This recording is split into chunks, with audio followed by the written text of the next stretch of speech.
Welcome to the Rocket Launcher podcast. This is episode 11. I am your host, Supreme King, and I am joined by my co-host. It's your guy Omazis. How you doing today, sir? I'm good, man. How are you?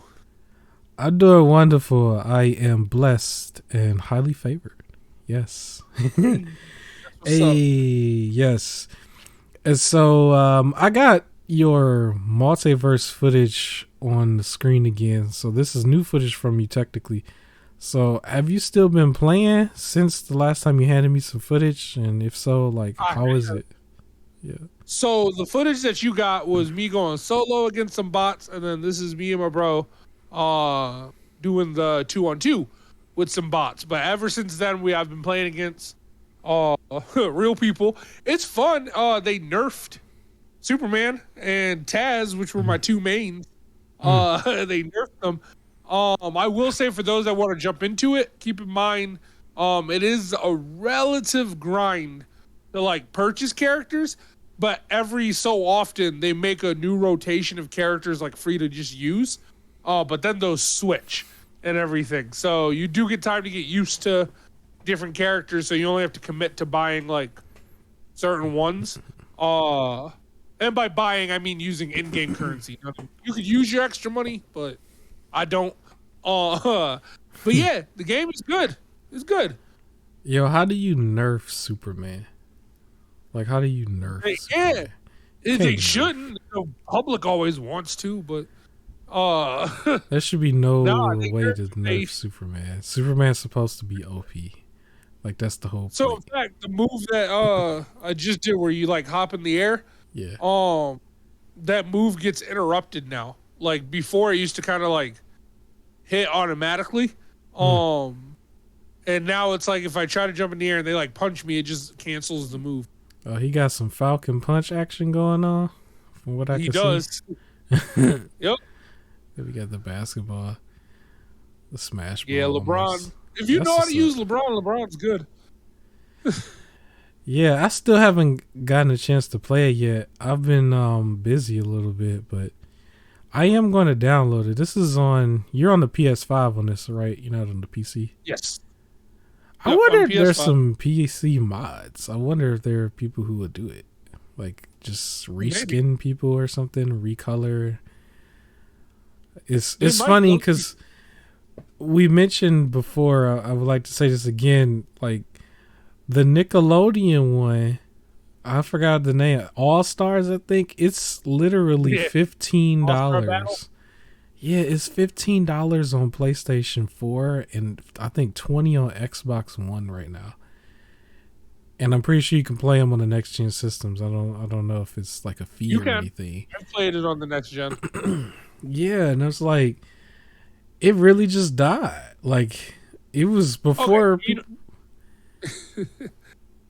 it died because it was bad. So when it first released, there was no voice acting in it at all, right? So it was just non-licensed music and like these characters, and they move slow, way slower than like your normal Smash Bros stuff. If you're used to Smash Bros, it's much slower and just kind of, you do a match and you're like, all right, that was enough, because like there's nothing there. As a matter of fact, without the music and the voice acting, it loses the main thing it had going for it, which was the nostalgia factor. So then it was just repetitive Smash Bros with less characters and slower, right? They finally added the voice acting in there, and I went to go revisit it, and it was okay, but it feels like everybody got like 2 lines, and then they just repeat those 2 lines over and over. And I mean over and over, to the point where now it's like, well, dang, I wish they would just turn the voices back off. Dang. And it still moves too slow, where it's like for this one, if you notice, like everything's chaotic and it moves quickly. So when they are actually talking, you'll catch it, like not every time. Versus for that one, because it moves slower, you're hearing everything, and everything just feels like a slog. It's funny because I'm pretty sure that the general public would just want all of the characters from it to be ported over to this game. Even though it would never happen. But Nickelodeon versus Cartoon Network or Warner Bros. Yeah, it'll never happen, but it's like it probably should. It reminds me of like Mugen that was on PC back in the day. I think that's what it was called. Where you could just have everybody versus everybody basically in this 2D fighter where everything was broken and it was like not balanced whatsoever.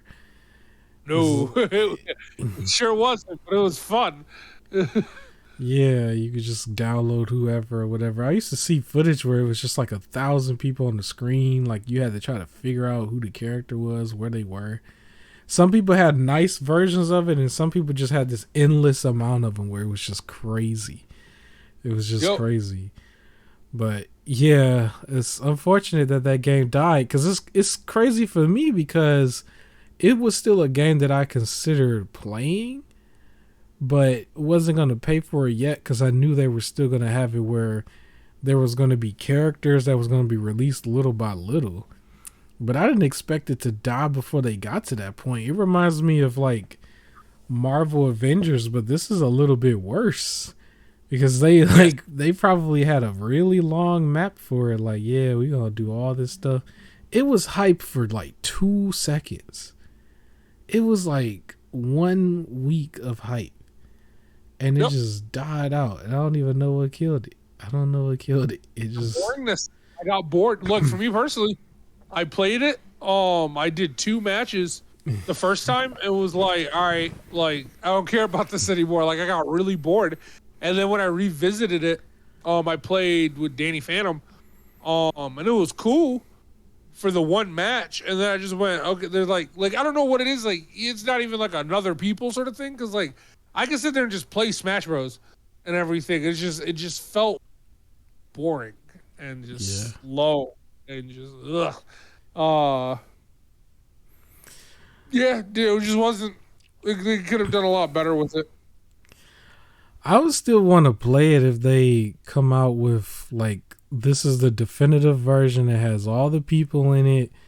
It's fine tuned and it's final. Like this is just it.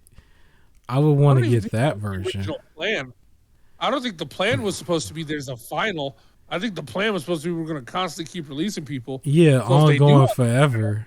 Like, because they got Nickelodeon could be anybody. They could do me characters and just do the actual people from off of Nickelodeon or Teen or whatever. But nah, that bad boy died quick. It's crazy.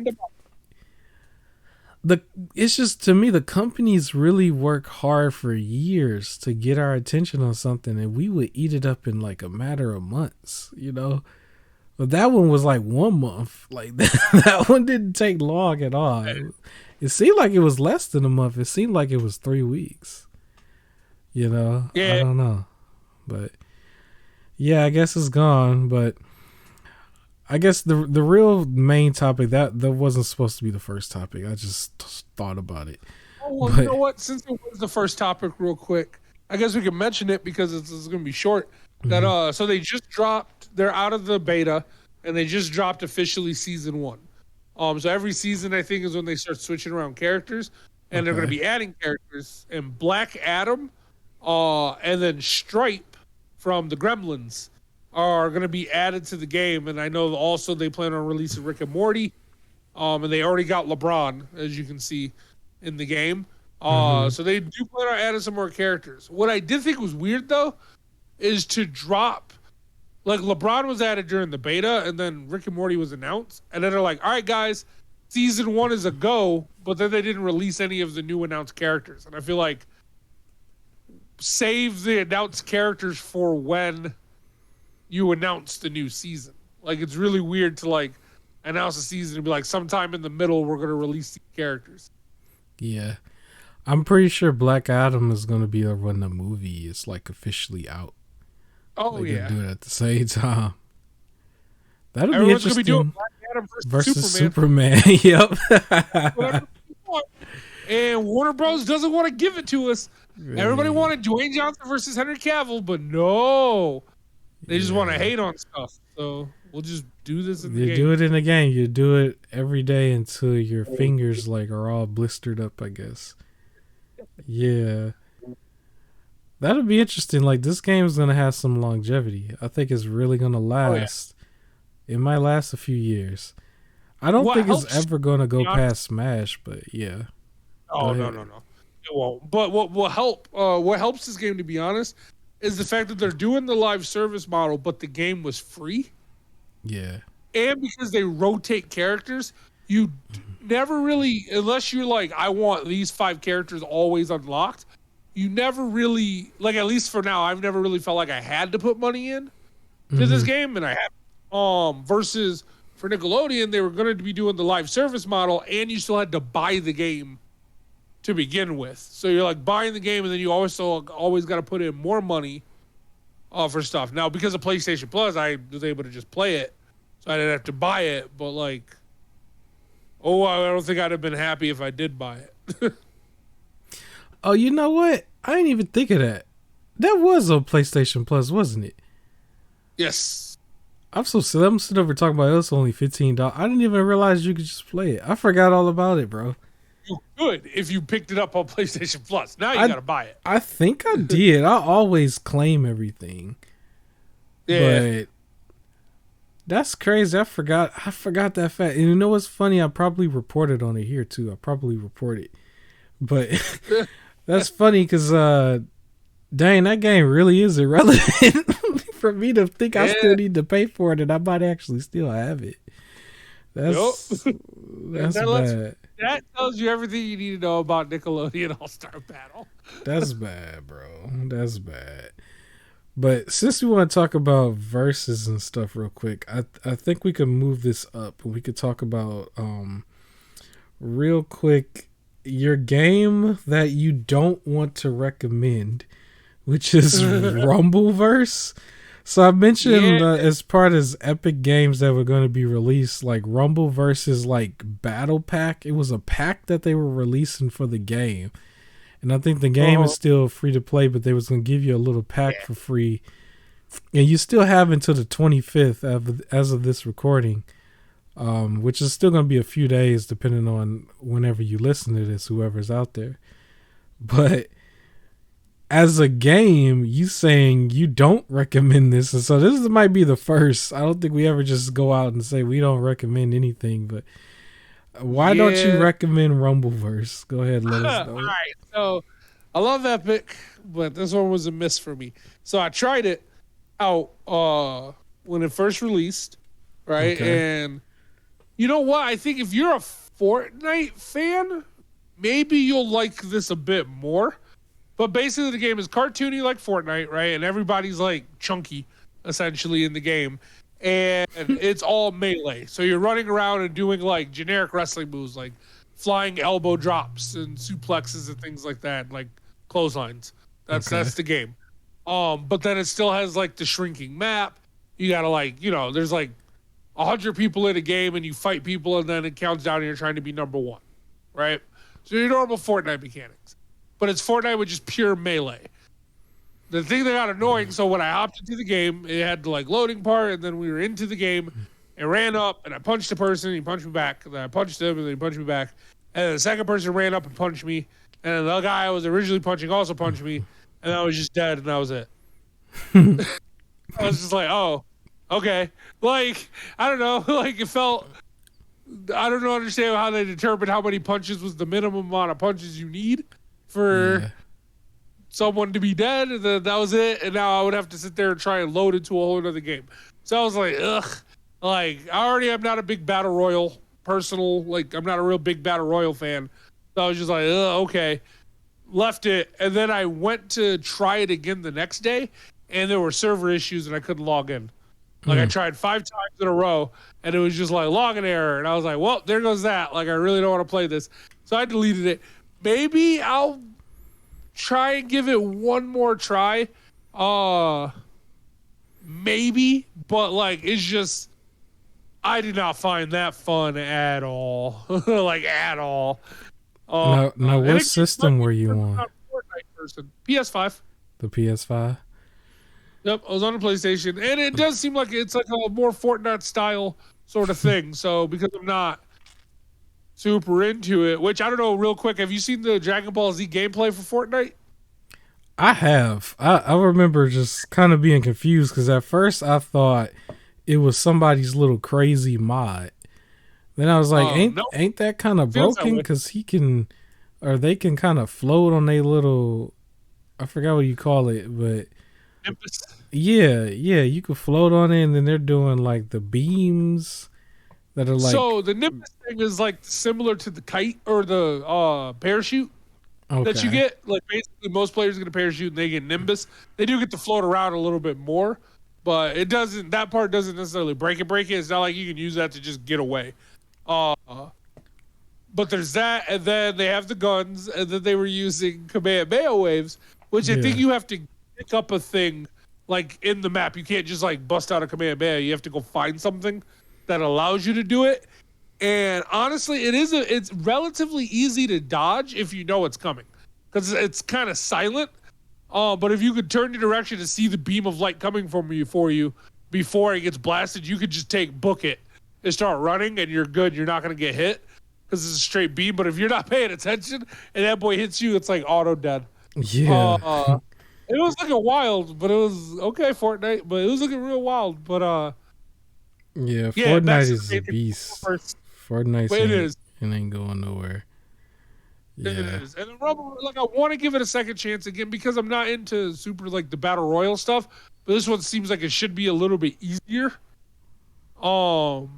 Maybe it'll be better with friends if you got some friends in there with you, but I don't know. For me, it just wasn't it. So like, definitely, if you're not the biggest battle royal fan, this game is not for you. Yeah. Well, I mean, hey, they got multiverse. They got that. They still got Smash. Hey, so I think they'll be okay. They'll be okay. Yes, they will. Sorry, Epic. Sorry, Epic. I don't think Epic is not hurting at all. As long as they have Fortnite, they'll be able to do any kind of experiment with anything else. You're right. Fortnite is going to pay the bills for everything. Like when Fortnite start to fall off, if it finally start to fall off, then Epic is in trouble. And then all the free games I'm going to mention later, you might not see them too much no more. But it's like, those Michael. Yeah, go ahead. What's crazy is that like they removed the building aspect, which to me that was what made, outside of the cartooniness, that's really what made Fortnite different from the other battle royals was the building aspect. They removed the building aspect and it brought in more people.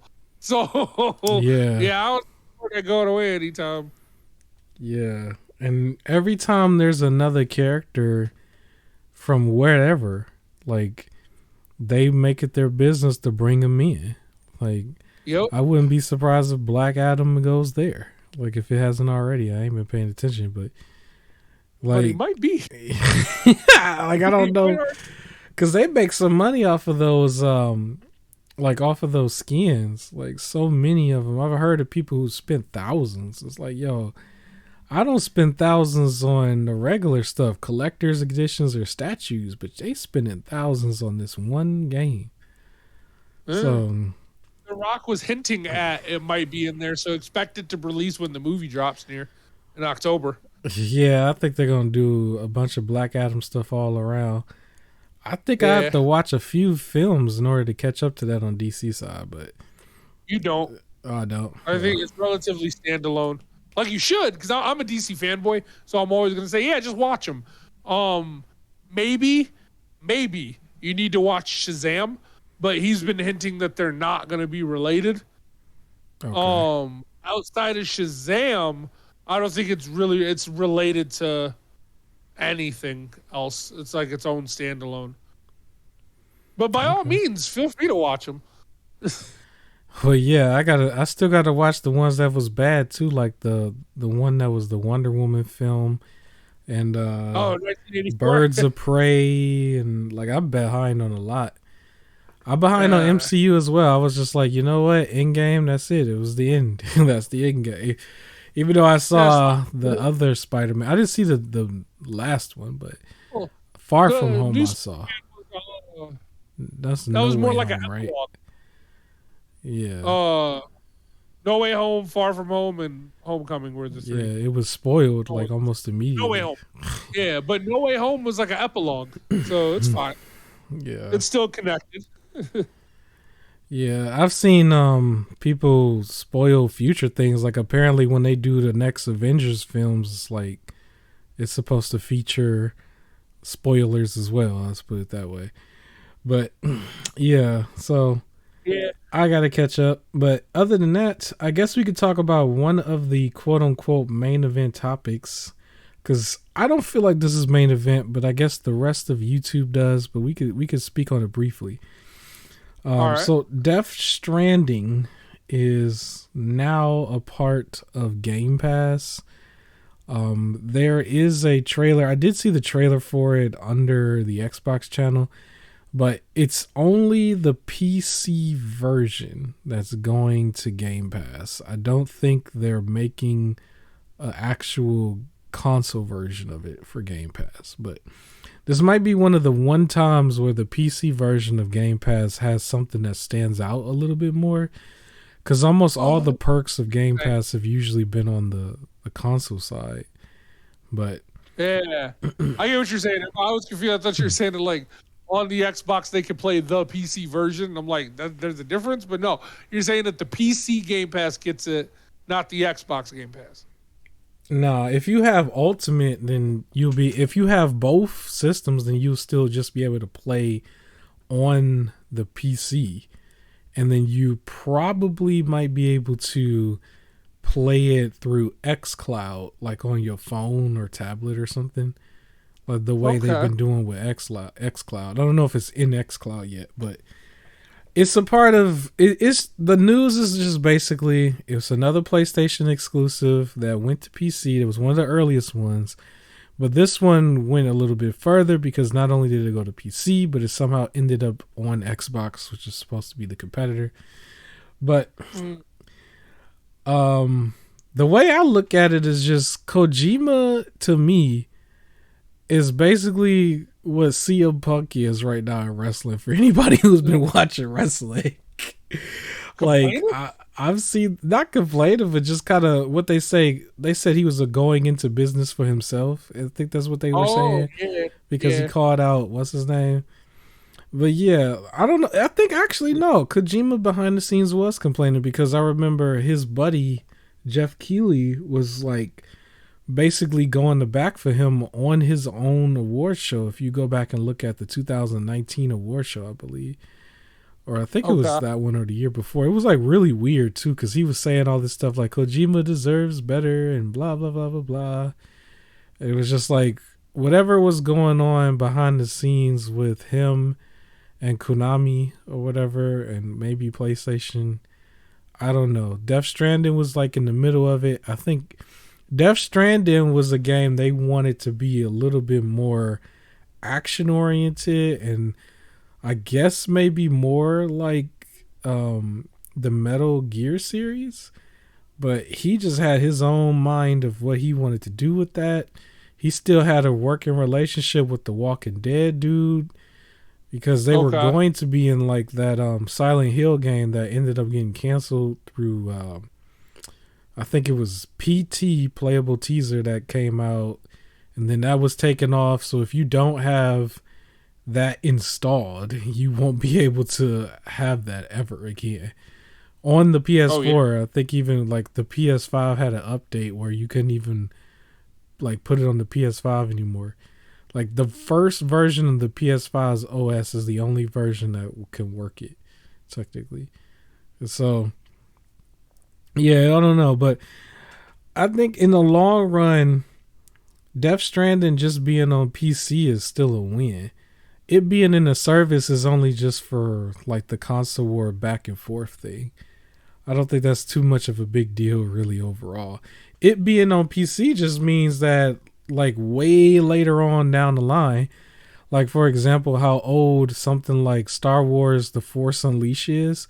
It's like once Death Stranding gets that old, you could just buy it and play it. You don't gotta go through no weird emulator. You don't have to go try to find an old PS4 anywhere. Just like right now, like I would have to find a PS3 or emulation in order to play a certain PS3 game, right? Well, you won't be in that type of situation with Death Stranding because you'll be able to play the PC version, so you shouldn't have any hiccups, you know? That's how I look at it. Same thing for Spider-Man. I guess we can put Spider-Man in this as well, because I know that was one of your topics, and I guess that could be a part 2 to this. But like Death Stranding for me, I mean, it could be in Game Pass. I do think it opens the door a little bit for everybody who was a PlayStation exclusive that wasn't first party to probably end up on Xbox and Game Pass, because I think the Persona series just did this, right? The Persona series was like, voila, we're here, and then we're finally on the Switch as well, like 3 weeks later or whatever. Like, however they did that. But yeah, so I think we're gonna see that with almost everything. I don't know. Is it a big deal if you're a diehard PlayStation fan? Because it seemed like Jim Ryan is not caring about the whole loyalty thing and honor, and he don't care at all. He put everything on PC and everything else is free to move wherever they want. Even Destiny, technically, the Bungie deal, technically Destiny can still go wherever they want. Like, so it's kind of different. It's a different ball game this generation from last generation. So I don't know. I personally, as just pretty much, I'm a PlayStation player. Like, that's what I am. I do have PC, Switch, blah, blah, blah. But if you had to tell me, like, if I just was coming home and I was about to play a game and I just wanted to play something, the first system I'm going to turn on is the PlayStation. That's just how that's going to go. I'm not hurt if they move around. Like, and I think part of it, too, when it was always, like, the exclusive stuff, it was like, I had a PlayStation 1, right? And at the time, there was no Xbox, and I got a PlayStation instead of an N64. Then I got a PlayStation 2. Then I got a PlayStation 3. I wasn't interested in switching over, and I wasn't like, oh no, like, you know, maybe I should switch. Like, I didn't. And then later on, when I was thinking about like a second system and like the why not having everything in my head, I was like, okay, I could get an Xbox, but if I get a PC, that's gonna give me all the Xbox stuff, really. So I just saved up and got me a PC instead. It moving over to PC is doesn't hurt me. Like, I don't feel like, well, dang, what do I need this PlayStation for then? Because I was going to get the PlayStation regardless and everything. Like, when the PlayStation 6 comes out, I'm going to get it. Like, that's just how that's going to go. So, like, it doesn't hurt me if more people get to play the games and there's more eyes on these games, the good ones, then more of those ones will be made. That's what I want. Like, really. What's actually funny though? Get it, and then I can get more of it. Yeah. Yes. I was just gonna say, what's actually funny about it though is they don't see the influx of sales that they're looking for though. That's the funny part to me. It's like they'll get that extra 1 to 2 million for some of them, but not all of them. It's like, I think God of War did pretty well, but even that one didn't jump that much. Like, they still got the bulk of their sales from the PS4 version. It wasn't like this huge influx of people now getting it on PC. It's usually the people who just so happen to want to get it will get it there. And then at the same time, most of PlayStation games are single player games, and long-term PC people, they don't pay for single player games. I'll just put it that way. So I don't know how much this is helping them, because when you look at the sales, it's not like they just doubled the amount of sales on a different platform. It's like it's an extra couple million for the best ones. It's almost like if it would have been equivalent if they came out with like a DLC on PlayStation. Like, that's the equivalent. It's not like they're really making much more. So that's the funny part to me on their end. On our end, it looks a little funky to me only when they do director's cuts. That's like the only thing that I can get them on. Because now you're telling me to buy the same game again on the platform that should be able to play it. That's my only hiccup. It going to PC, I'm not really worried about that. Most of the hottest ones that I wanted to play went to PC anyway from back in the day.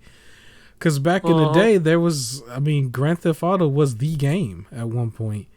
And I remember when it was on PC, I remember playing San Andreas on PC, and I'm pretty sure it was a port and some wild, like, online hack thing. But I remember playing, like, Cops and Robbers on PC, and I'm almost certain it wasn't official. I know that was some sort of, like, server, backdoor, PC hacker kind of thing that they were doing. Right. And they do all that type of stuff now. Like, even Nintendo had to try to shut down Smash Brother Melee tournaments and stuff because they figured out a way to get that to run online, which is phenomenal. Yep. Right? So for me, that's what I'm looking forward to, is the fact that we don't have to worry about certain old pieces of hardware that you would have to buy. Like right now, a PS3 back compat at a mom and pop store is $300. Just because it has the PS2 stuff in it, you know? Oof. And then I would still have to come out of like $150+ for a decent Xbox 360, the like all black edition. Forgot what like subtitle it was. You know what I'm saying? Or if a Wii U, I would have to come out of another $150+, probably $200. Yep. So it's like with them doing these type of moves, it's like, then it won't matter when you get to that point, you know? That's my whole thing. Yeah. It won't matter when you get to that point, because I don't know who's going to sit there and really get mad at me on like some console war stuff if I emulated like an Infamous game, right? Like if I emulated Infamous 1 or Infamous 2 instead of buying a PS3, like who would really care at this point? Right. You know? So I feel like that same crowd would be there for Death Stranding in like 7-8 years from now. But the other thing that I equated to as well, which we've talked about before. So they're also not, it's not like a lot of these games are dropping day one, right? Like they just got God of War and Spider-Man 1, right? And with that, like I always think in my head, like if there's people out there who bought a PS4 specifically to play God of War or Spider-Man or Horizon or Death Stranding, and now all of a sudden it's revealed, hey, now you can play it on PC. I could see being a little bit upset if you were a PC gamer, right? It shouldn't matter to the PlayStation person. Like if you did the opposite, like you had this super rig and then you went to something that was inferior just for it to go to your super rig anyway. Yeah. Right. Then I can see being upset. But then also at the same time, I think also part of that depends on if you got to play it already or not. So like for me, if I buy games during, let's say, Black Friday, and I spend money and I buy a bunch of games and I play them, and then like a month into me playing it or things like that, it's revealed it's going to be the PlayStation Plus game that's free, right? I'd be like, dang, but I don't get really upset. However, if I spend, which is what happened, what was that, a year ago, maybe 2 years ago, where I bought 9 games on Black Friday, and then for the subsequent 7 months, one of those games was the free game for PlayStation Plus before I ever got to it. It was usually the main one. I wasted money. Yeah. And then I feel like I wasted my money because it was like, well, dang, if I would have just waited, because I didn't get to it yet. So if I think Remnant, when we played Remnant from the Ashes, we played that before it was revealed to be free, I think.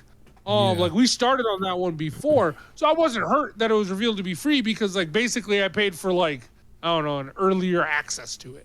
Things like that. Versus like I got upset when I bought Maneater, the shark game, and all of a sudden the next month it was free. And it was like, I didn't even start it yet, so I didn't need to buy this. Like, I was upset with that one for sure because I remember the save data didn't transfer over. So I would have been either stuck playing the old version if I wanted to keep the save data, or start completely over with the new one. And I haven't played it in some while, so I might still restart it with the new one because I didn't get too far.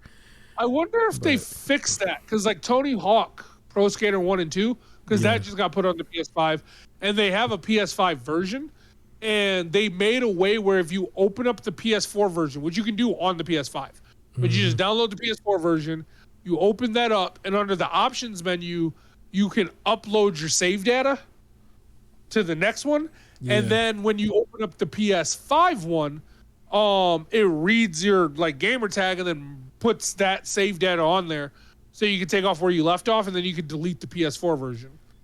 So I wonder if Maneater put that in after the fact. It's such a hassle. I would probably have to look and see. I hope they did because it's been a hassle, but like it's all things considered relatively convenient. I don't see why I can't just read it, but at least like it was a much easier thing than what it was. It was like they said if you have it on PlayStation 4, you could boot up your PlayStation 4. I didn't feel like turning mine on. So for Tony Hawk, I just opened it up on PS5, like hit upload, and it was just like, you're good. And then I deleted it, and when I opened up the PlayStation 5 version, all of my stuff carried over. Yeah. For anybody who still wants some elitism, apparently the PC version of Spider-Man is still a little beefy. Like, you gotta have some high-end tech just to run it if you look at those specs. It wasn't just that easy to just run. So, yeah, but maybe they can still gatekeep against each other. Amazing. Say it again. The mods for it have been amazing. One of the mods that they have you can play is the black suited Spider-Man, which people wanted in the game, but they didn't put in that one. They have play as Kingpin instead. So you're like swinging around all the acrobatic stuff. You can play as Aunt May. You can play as Stan Lee. That's crazy. You could be Miles Morales, like uncostumed in that one. Wow. Yeah, you can do. They have a bunch of these weird mods that I would just suggest if you're playing it on PC, try them out, have some fun. Yeah. I was very interested to see what extra costumes they would put in the game, and then hearing, you can play as Aunt May. I was like, oh, all right. Like, if that's the one we're gonna do, then go ahead. All I gotta say is just overall, options is good for this whole big topic. Options is good for you. For example, I do not plan to ever take high-end equipment outside of the house just because I'm a little subconscious about that. With that being said, I still want a Steam Deck at some point, which is the handheld for most of the PC games, ROMs, etc., right? I surprisingly want one too. And the thing is, I still have a laptop, and then I also have, or I'm going to get a high-end PC tower, mainly for content creation, but I do want to do gaming on it as well. And between my laptop and the high-end tower, I should be taken care of because I'm not taking anything out the house. However, I do still want the Steam Deck, but I know I wouldn't want to take the Steam Deck out the house just because of what it is. I would take the Razer Kishi out the house because it just adds onto the cell phone and I'll play a ROM that way. You know, I would definitely do that. Yeah. But stuff that's like $500, $600, $700, it's like I always feel a little ish about that. I don't never want to do that. I don't ever want to take it out the house. Even the Switch is like the cheapest one. I still don't want to take it out the house. That's just me. Maybe not everybody. People I hung out with college-wise, and they would just bring PlayStations, like straight up PS4. Just like, all right. Yeah. And so it's technically totally useless to me because I'll have access to do everything it does while still being in the house and my other stuff. But that doesn't change the fact that I still want it. I still want it. So, you know, the games being in other places is cool. I'm still a big fan of people who put out those gaming videos where they show their gaming setup and it'll be just like this like decked out basement or attic or something, or a room with just everything everywhere. It's like, that's who I am. Like, I don't want to be like a console person where I'm just like limiting myself. It's like, I want it everywhere. You know? Yeah. Like some stuff might be a little too old or whatever, but that's where all the emulation comes in. But I still want a headset. I don't want Mark Zuckerberg's headset. I'll just put it that way. I'm like almost off of that. I would rather get the expensive PC version than get his. So I don't even. Does the Oculus have exclusives? Do we even know that? Are we able to confirm? Oh, maybe we could find that out. Maybe. Cause I ain't never hear nothing.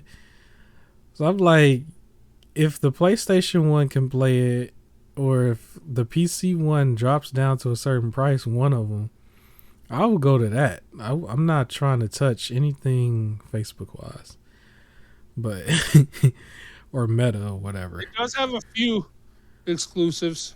Oh well, you know what? We gonna mod those on the other. We gonna mod them. I need them to come out with a Steam Deck, like a Steam VR. That's what they need to come out with, and then we gonna mod that, or we gonna emulate that. So like, let's see what we got. Robo Recall. This is a giant like mech fighter. Echo VR, The Climb. Shout out to the mechs. Marvel Powers. Yeah. Oh, so real quick. So we're looking at this is unrelated, but I just said Marvel Powers and it made me think of it. Mm-hmm. So for our nerdy D&D fans out there, that's like me, Dungeons and Dragons fans. Yeah. I just found out Marvel is releasing right now. It's in like, I guess, a beta, so it's the playtest version, so it's not the full one yet. Mm-hmm. But they're basically releasing their own version of like Dungeons and Dragons, and so it's the guidebook for the dungeon master to like set up the story and things like that. And it says you can pretty much either take control of like one of the heroes or make your own. Is the idea? So you could be Steve Rogers, Captain America. You could be Captain America and your own character, or you could straight up have your own powers. But like it'll have like the preset stories and mechanics that you can go through like a normal Dungeons and Dragons game, but as superheroes, rewritten with like Marvel characters. So for Marvel fans that are also Dungeons and Dragons fans, keep your eye out for that. But yeah, Oculus does have a few exclusives. I'm sure it just costs an extra $100 now. Like, I don't know if it's permanent or not, but initial report was that it was supposed to be only until like mid-December. So it was supposed to be literally the full holiday season. They just went up $100.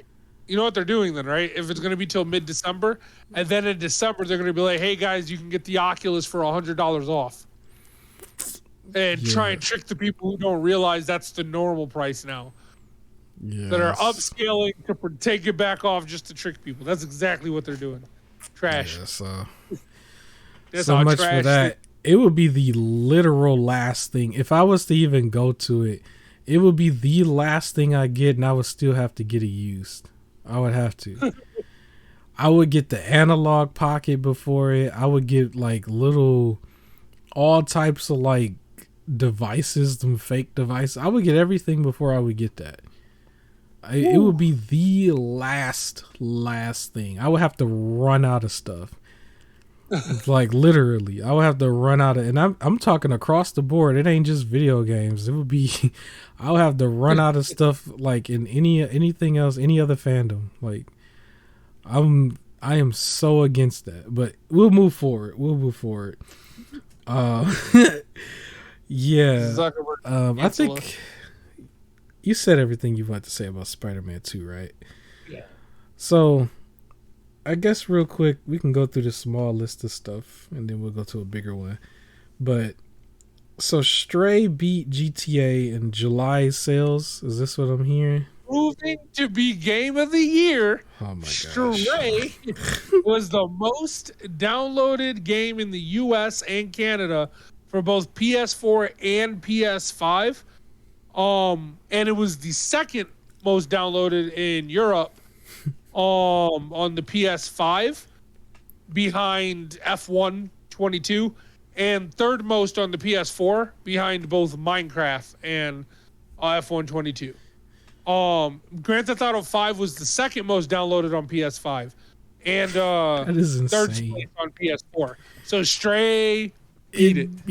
It should have been BG. That's so crazy that GTA is still in these names though. Hanging on there. Yep. It's just there. It's so crazy that it's still there. But at least this one beat it. That's crazy. Elden Ring is number 8. So out of the top 10 most downloaded games, people are still buying and downloading Elden Ring now. But on PS5, number 1 was Stray. Number 2 was Grand Theft Auto, and number 3 was NBA 2K22. And in Europe, it was F1 22, then Stray, and then Grand Theft Auto 5. It's funny. I made the video to give me some it got me some traction of Elden Ring versus God of War. But you're Stray all the way. You're saying Stray is beating both of them. Elden Ring and God of War is going to be number 2 and number 3. Stray is going to be number 1. I do think Stray is probably going to get nominated. I think it will. Oh, yeah. How many games get nominated usually? It's like 6? Is it 6? I think so. So I think it's going to be Elden Ring, Stray, God of War.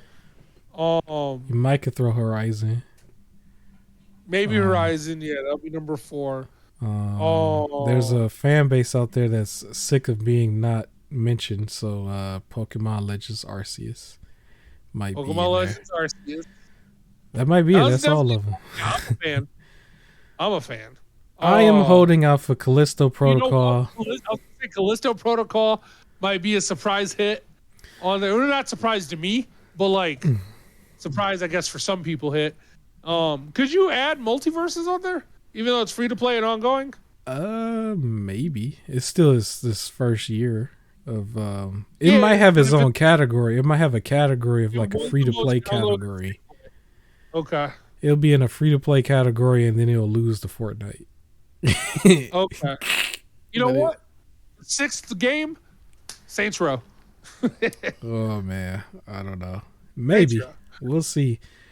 There's some people out there who really still like it, even though they be lying. It was like, some of my views say different because a little old channel like mine, y'all still searching it.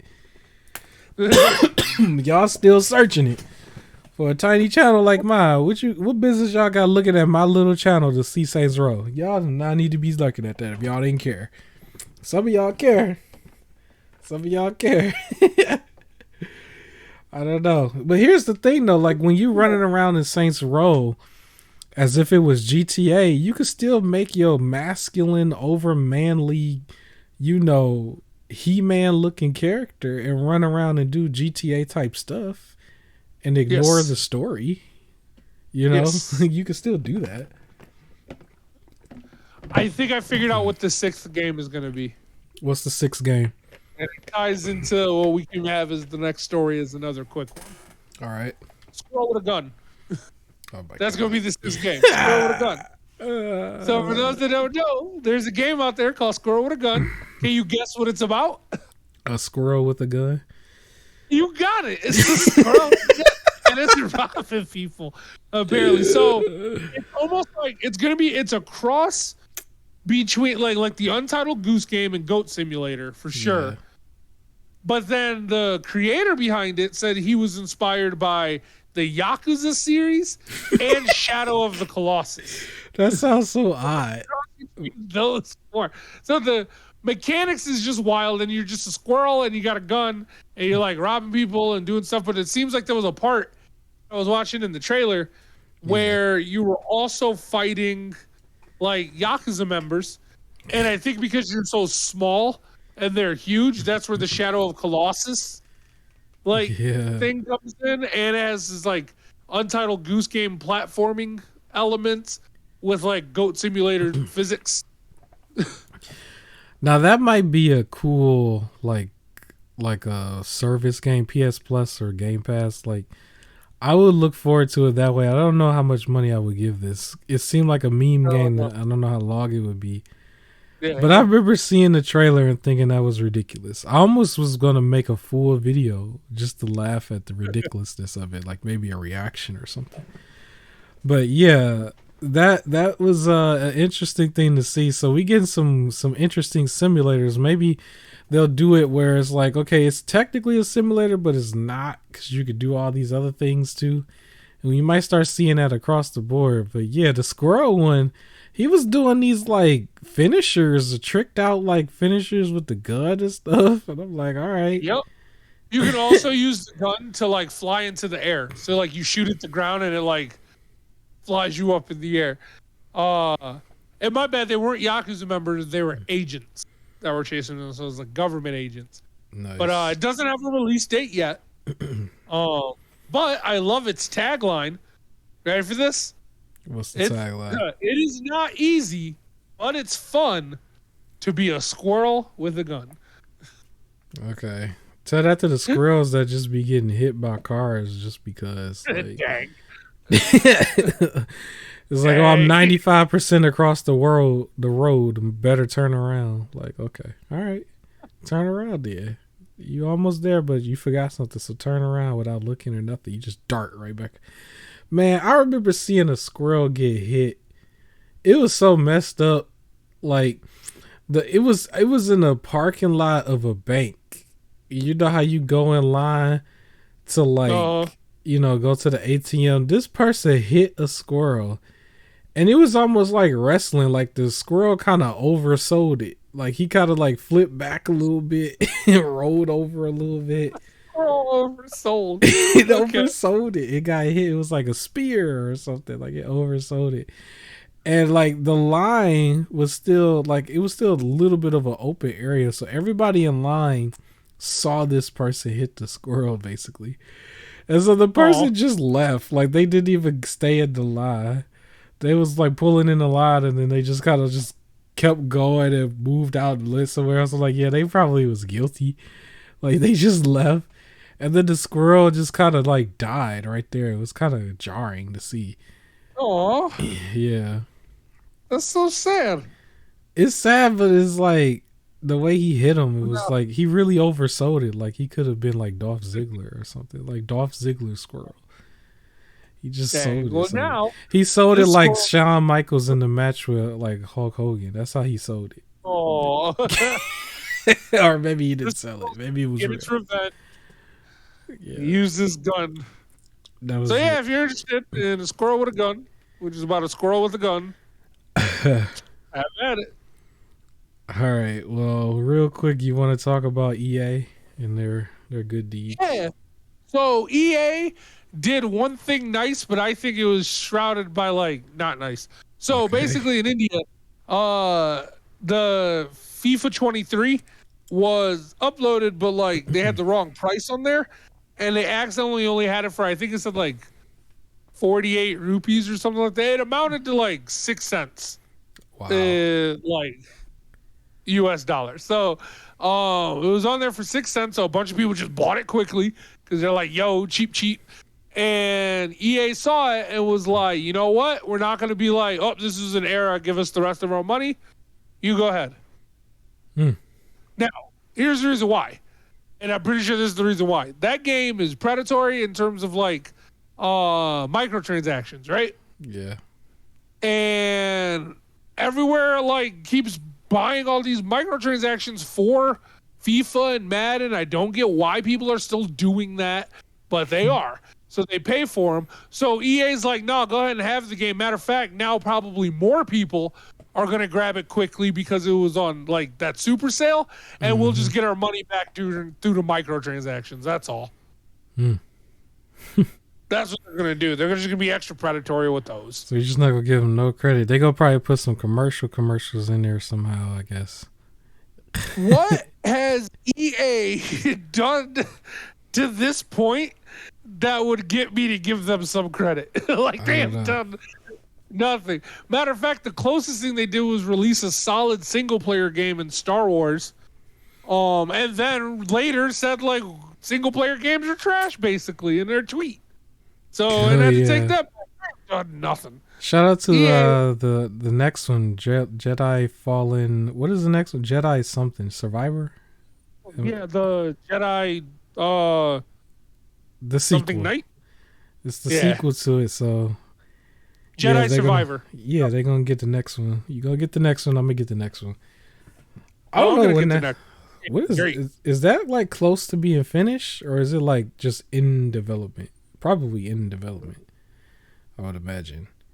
But Yeah, so I guess they're gonna do that too. It don't even have its own page yet. So oh yeah, well it's really in development. So let them have their time. Let them take their time. But speaking of which, I guess we could mention also that Star Wars KOTOR has been delayed indefinitely. And that might go into like a bigger topic because there's also another thing that I have there where I'm basically saying lots of games were delayed. But we can start with Star Wars. So Star Wars KOTOR is being delayed. How you feel about that? This is by many fans considered one of the best Star Wars games of all time. And I kind of missed the mark. I didn't really have like the PC setup that was necessary for it. So I missed the mark early on for this and never was able to go back to get into it. I guess I can go back now and get into it, but I was really looking forward to getting just the remastered version. Yeah. Well, they were already having trouble like with the development a year after like they announced it. And then the two like head people in charge of it were let go. They were fired. And the issue is, so I think their name is Asper Media. They're the ones that's making the game. Yeah. And basically when the game was supposed to come out this year, apparently. Yeah. And they're like, you know, people who were back in the game with money are like, yo, where's at least the demo? We want to see where your progress is. And they went to their developers like, where's the demo? And they're just like, we ain't got nothing for you yet. But the money that has been put behind it apparently did not justify them not having anything yet. So the two people in charge are just recklessly spending extra money.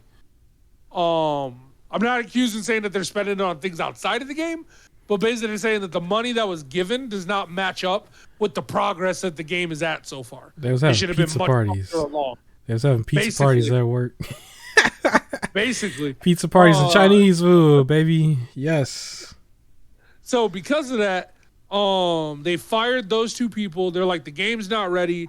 They put it on an indefinite like hold as I guess they're going to try and find some new a new art director and design director. So that thing's going to get restarted, basically. It's going to get restarted from scratch.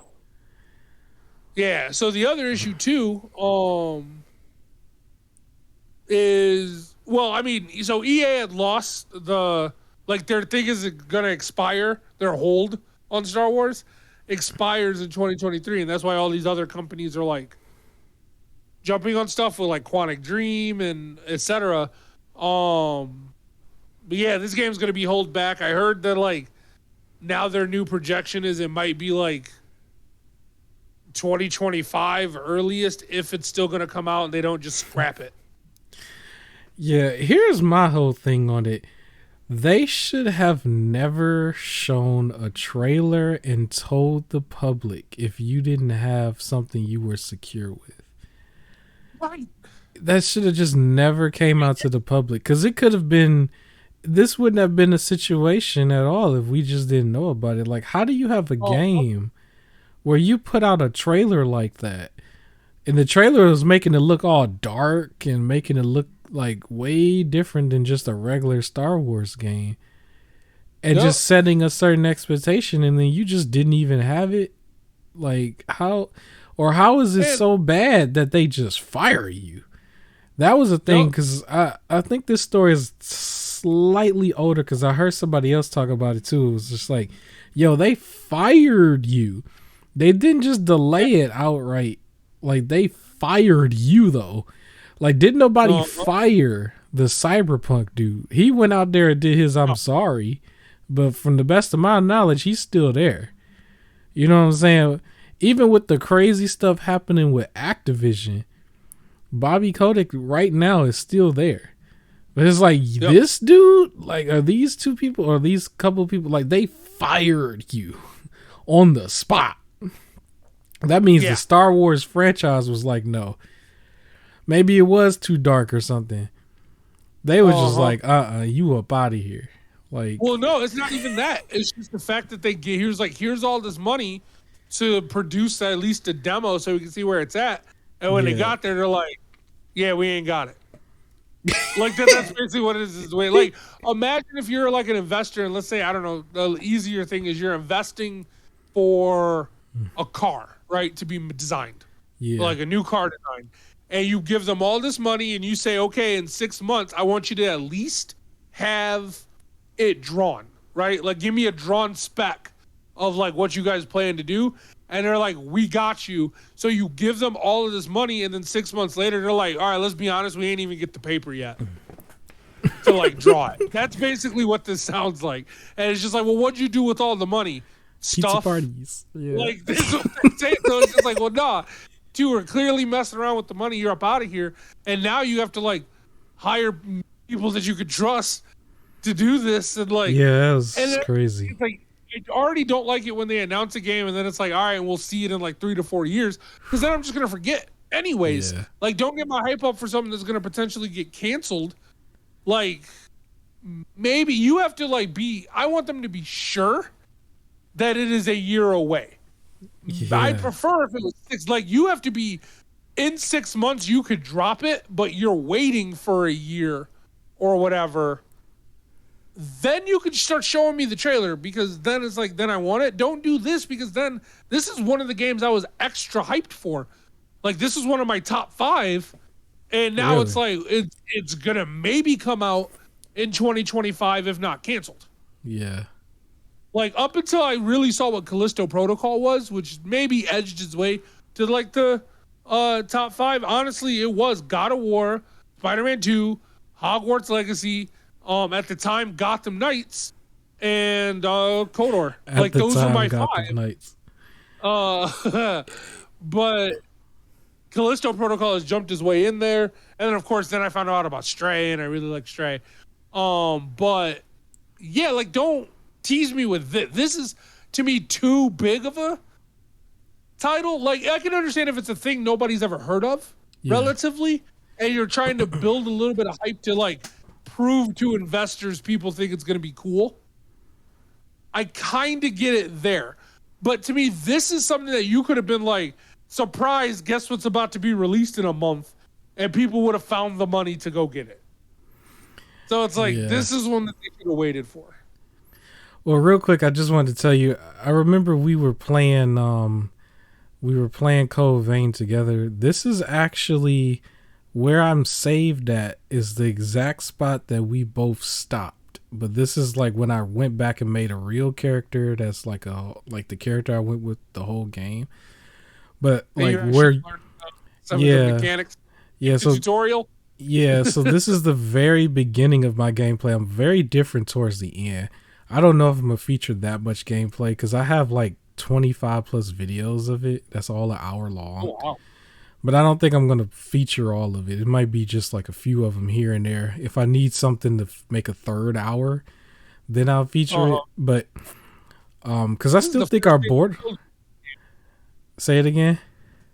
This is the first thing that killed me in this game.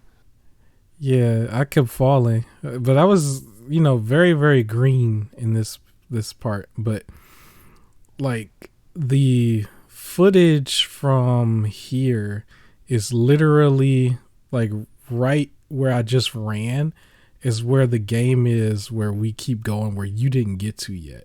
I just keep going over there because I guess I just want to kill the guy. But I think, no, he has something special behind him. I don't know if you could tell. It's a chest, but... And a chest. I remember we fought this one. The first time I went up against the guy, and then we fought this one, and then I stopped soon after this. Like, basically the checkpoint that you reach after this is where I stopped. Yeah, so he fell. So I kind of I cheaped it because he fell that time. You fell and now he fell. That's fair. Yeah. That's fair. But for anybody who is this far in the video, hit the like button. There will be another video that will feature Code Vein and a few other videos or a few other games as well, because I was going to talk about what I think is a hidden gem. Ooh. And so I put this in the pile. It might not be that much of a hidden gem, depending on who you are, because let's face it, Elden Ring is like the Souls game right now. So everything else don't count, I guess. So if you still wanted to play something else, this will be featured in a video that might come out like on a Wednesday or Thursday. I'm going to try to do my best and edit all of it this like tomorrow when this comes out. because during the week I ain't gonna have no time to do none of it. But yeah, so this is about an hour footage of like what takes place after we got done playing, and then there might be more footage of another game if we get that far. But if you made it to this point, this is the halfway point. So I just want to say, hit the like button. Thank you for watching. We still got probably about an hour left. And share this out to a friend, all that good stuff. Subscribe. But at the halfway point, I always want to mention our unofficial sponsor, where I talk about free games. We all like free games. Everybody likes it when it's free. This is still 100% free. There are no gimmicks or tricks. All you have to do is make a profile, and you don't even need to add your credit card information. You can just simply make a profile, and if you have a PC, you can play these games. So last week I mentioned Rumbleverse. This is the game that's not being recommended by my co-host, but the pack is still open that you can get for it, which is still available until the 25th. And it looks like they also threw in their Doom 64. So this was the original N64 version of Doom that's been ported over everywhere. I think you can still buy it on PlayStation and Xbox as well, or it is in GamePass. But it's also given away now for free under Epic Games. That's Doom 64. You still have until the 25th to get this one. And then apparently from the 25th of August until September 1st, there's a game that's called Ring of Pain. So I don't know anything about it. Research it, look it up, or just play it as a blind playthrough or something. But it's called Ring of Pain. That is from August 25th to September 1st. So, yes.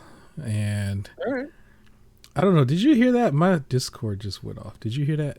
I don't know. No. I don't know if you guys can hear that. Hopefully you can't. I think it went off in my ears, but I got headphones on.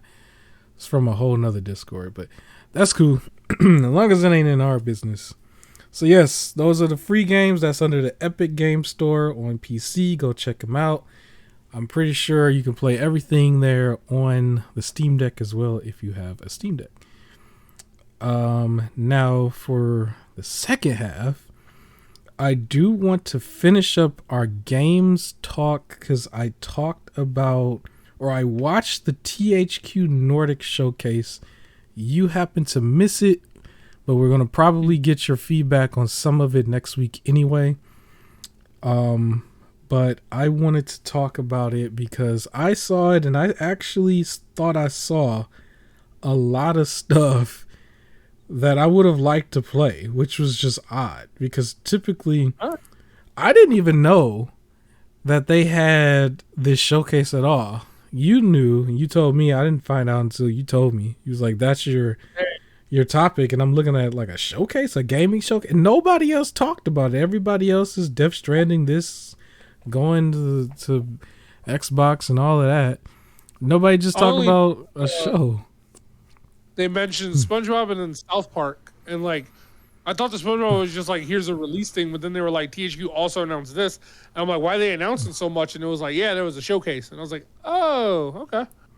Yeah, now maybe South Park went over my head because I didn't see any South Park game. All it said was it showed the South Park Studios logo.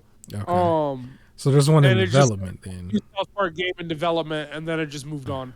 Okay. So if it's in development, that's cool. But they didn't actually show it at this showcase.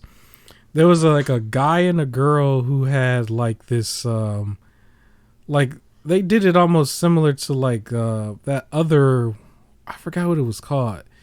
But there was one, what showcase was that? One of them game shows back early in the summer where it'd be like one or two people going. They did the same thing where it was just like a random guy and a girl.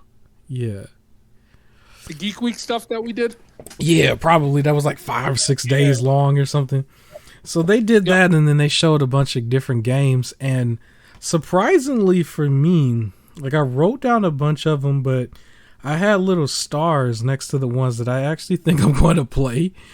And so The very first one is called De-Exit Eternal Matters. So that's DE-exit and then Eternal Matters.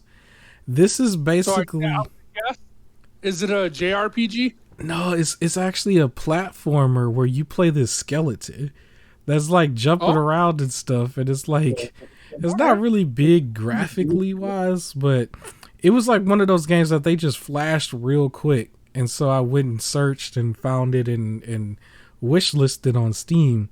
I'm still big on platformers, so I looked at it and I was like, you know what, I will check this out when it's available, or on sale or whatever, and it might be a game that I might feature, because I still want to feature the games on my channel that are still cool, but like literally nobody knows about, because something like this probably went over a lot of people's head, like as far as the show in general. Like I didn't see anybody talk about the show at all. So jeez.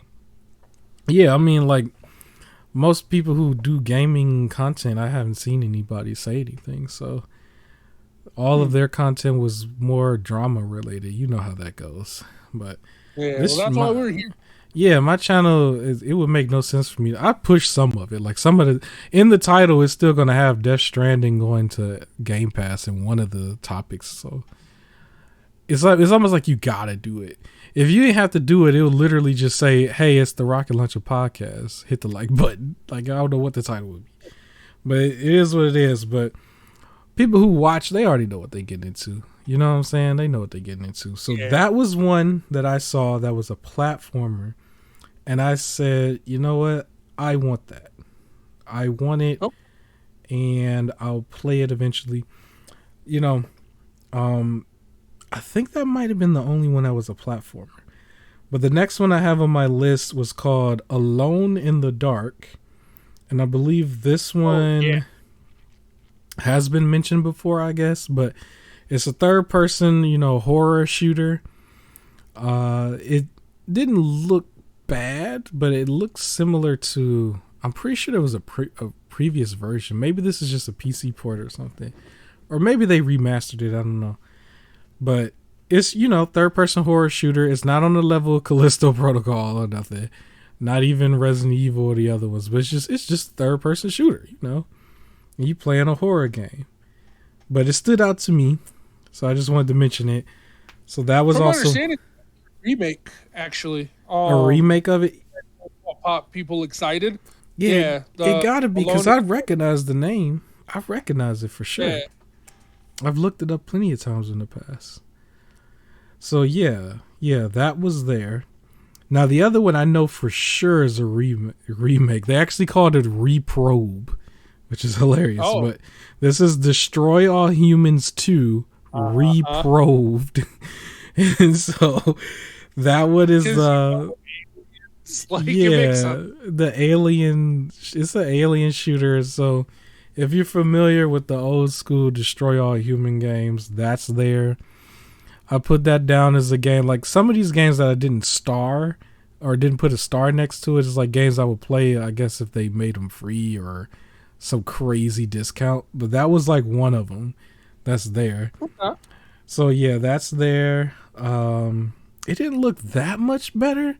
I think it's remastered. I don't think it's a remake, but they call it Reprobed. So yeah, but I'm pretty sure because they remastered the first one as well. It was called Destroy All Humans Reprobed, and then Destroy All Humans 2 Reprobed. Yeah, it's a remaster. Now they had a game here that I actually appreciated the most, because it was a game that I hadn't seen before. Now it's called Part 2, so I'm pretty sure there was a Part 1. But this is called Outcast 2, A New Beginning. And what I liked about this one was when they were doing the gameplay trailer of it, you could tell that it was still in-game footage that they were using and in-game cutscenes. And they didn't try to like do a bait and switch with this like super cinematic CGI thing that's not reflective of the gameplay. It's like you see that it's the gameplay, or that the characters, the NPCs, is just more within the game and not like a a pre-rendered type of thing. And so you can also see where, just like how you would play, Borderlands and you walk up to an NPC or something, like maybe a character here and there might be a little stiff or not as fluent. You know what I'm saying? It was just like, it looked kind of like that. Like, it wasn't like it was the best, but it still looked like it was fun. It is a third-person game, more action-adventure. You have the ability to fly in this game, too. That was something I noticed. And so, yeah, that was one that that stood out to me probably the most. That one stood out to me the most. And then, for me, I guess it would be considered a main event because they showed this, too. There's a few other games here, but I do want to get into SpongeBob, and it's called The Cosmic Shake. And I'm debating, I'm debating whether or not I'm going to make a real solo vid on it. Excuse me, because I had the footage from Big Battle from Bikini Bottom. So the story with this was that they decided to bring back Battle from Bikini Bottom, and you can see me getting smacked in this game. But yeah, Battle from Bikini Bottom was it was fun for me. I really enjoyed it. It was nostalgic. It was funny. I mean, it still, had its hiccups from the older version. Like, I initially played the older version as emulation on my PC to actually test out the emulators. I tried the GameCube version and the PS2 version.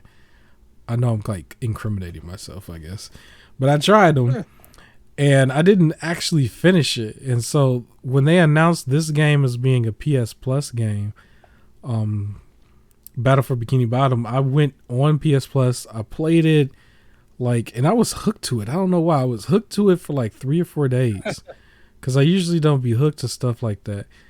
And 100% of the game, platinum trophy the game within like 3 or 4 days within that week. And I felt like I had my experience, or quote unquote money's worth, I guess. But I did not know they were making a new game. I did not know, because the game initially came out and it actually didn't do as good.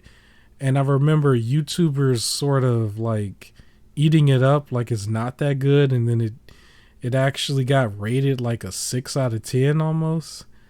And so I didn't know that they were still going to go through with it, but they went through and made this game. I mean, it was a secret, I guess, or no leaks or nothing. Nobody said anything about this SpongeBob game. But when I looked at it, the game plays very similar to Battle for Bikini Bottom. It looks like they took that same game and expanded on it. They made some changes to the world. The worlds look a lot bigger and more expanded out. And I remember putting in the notes that he has the glider. SpongeBob has like the pizza glider. But I made a joke in the notes saying, he's copying Breath of the Wild. Because remember, everybody says if you have a glider, you copy Breath of the Wild. So that was a thing. I was like, okay, he has the glider, but then he also has like this homing attack, which is similar to like, I guess, Sonic. I put that in my notes as well, because you wouldn't have those abilities before. You couldn't do neither one. You regular jumped. You did have a gliding kind of thing if you played as Sandy. It was exclusive to her though. And nobody had a homing attack, not even Patrick. Patrick used to just throw stuff. But so you have now the ability to glide with SpongeBob himself, and then he has like a homing attack. For anybody who doesn't know, homing attack is basically you press a button and you automatically hit whoever is like the closest by, almost like a headbutting kind of thing, but it's like with his body. So like, Sonic would always do that when he'd go into a ball. He'd just be like ding ding on people, but you don't go into a ball, you just kind of like hit them, I guess. Other than that, the mechanics for the game is spot on with Battle for Bikini Bottom. and the world just looks a little bit more bigger. The graphics ain't too much different from what Battle from Bikini Bottom was. And I guess it's because they're still going for that same, SpongeBob cartoony feel. They do still have some of his outfits from like the memes and stuff that took off. Like when they did the remake, or not remake, but remaster, they put all of that stuff on the backgrounds and on the walls and stuff. They like repainted it. But now it looks like, well, you have the ability to be some of those people, like his Karate Man, or him as a like the caveman version. I wouldn't be surprised if they did the Doodle Bob too. We didn't see it, but yeah. Doodle Bob would just be specifically an enemy. He might be. So it looked like they're handling this one a little bit better. They're handling it, and so I am looking forward to it because I'm still big on platformers. I want to start playing. It's weird because I want to play platformers on the channel when I get other stuff in order, and then I also want to play Souls games on the channel too. It's like complete opposites of what they are. One's supposed to be like super easy, the other one's super difficult. So yeah. Joy. So yeah, SpongeBob is one that I'm looking forward to from the show, probably the most outside of Outcast 2. There were a couple other ones here, so real quick, I guess they announced that Wreckfest is coming to mobile, I guess. So you can play Wreckfest on mobile. And then also in the show, they announced a game called Stuntfest, which is basically Wreckfest but open world. And it looked to me, I wrote down that it looked like Destruction All-Stars in a way. It's like an open world Destruction All-Stars. But so yeah, there's that. I'm not really too into it, but yeah, that's there. And then there's another game that we could probably talk about because I don't know, it might segue into some other stuff, but they showed AEW the game. And so the AEW game is called Fight Forever. And there was some weird arcade type stuff going on in this trailer as well. They had Britt Baker, I think, in it, and what's my man's name? The announcer that was always with Cody when Cody was there. I forgot his name. Tony Schiavone, I think is his name. I think that's yeah. So they were in the trailer doing like a skit kind of thing, and then they showed the game. I don't know if it's the same trailer as before, so you may have already seen it, but they showed the game. I remember saying to myself that it looked like the GameCube version of Day of Reckoning with like today's graphics in a way. Which I think Ukes might have had some influence on, because Day of Reckoning was supposed to be the natural progression from their golden game, which was No Mercy from N64. And so it looks like that's the happy medium that they're going with. However, the game itself, it still looks a little bit more muddy or clay compared to like WWE 2K as far as just like the graphics of it. But if you remember, to go with arcade style, that's why. Yeah, I was gonna say, if you remember, that's how it was with the GameCube wrestling game versus SmackDown, where SmackDown just everybody gravitated to the most. But the GameCube, when they did Day of Reckoning, it was actually pretty good. It was the ones before it that was a little shaky, like back when it was like named after WrestleMania, like WrestleMania 18 and 19. Those were a little shaky. But Day of Reckoning 1 and then Day of Reckoning 2 was very polished, if I remember correctly. That was actually a good one. Very, very good one. But the SmackDown series killed it. It couldn't beat the SmackDown series at the time. But now that it's two different companies, at least you'll get both versions now without it just overlapping and it's the same game over and over again. If it's good, it might make me want to buy both that and 2K. It's like, because I don't necessarily want to create everybody. Maybe I'll just have two different games. But I hadn't been into playing 2K at all. But I might get into. I might try. It's weird, right? I might try 2K again if AEW is good. It might make me want to play it again. I'm more into just watching it as a show. I'm going to catch up, and I know that's going to make you roll your eyes. I'm going to catch up, and good. You called me out on it. You got to catch up. Yeah, and keep playing or keep watching till now. I don't want to miss anything because I still have some really good stuff. What people don't know behind the scenes, I edit probably more wrestling than I've done on YouTube. Because I watch wrestling, but I splice it together because it's just too long.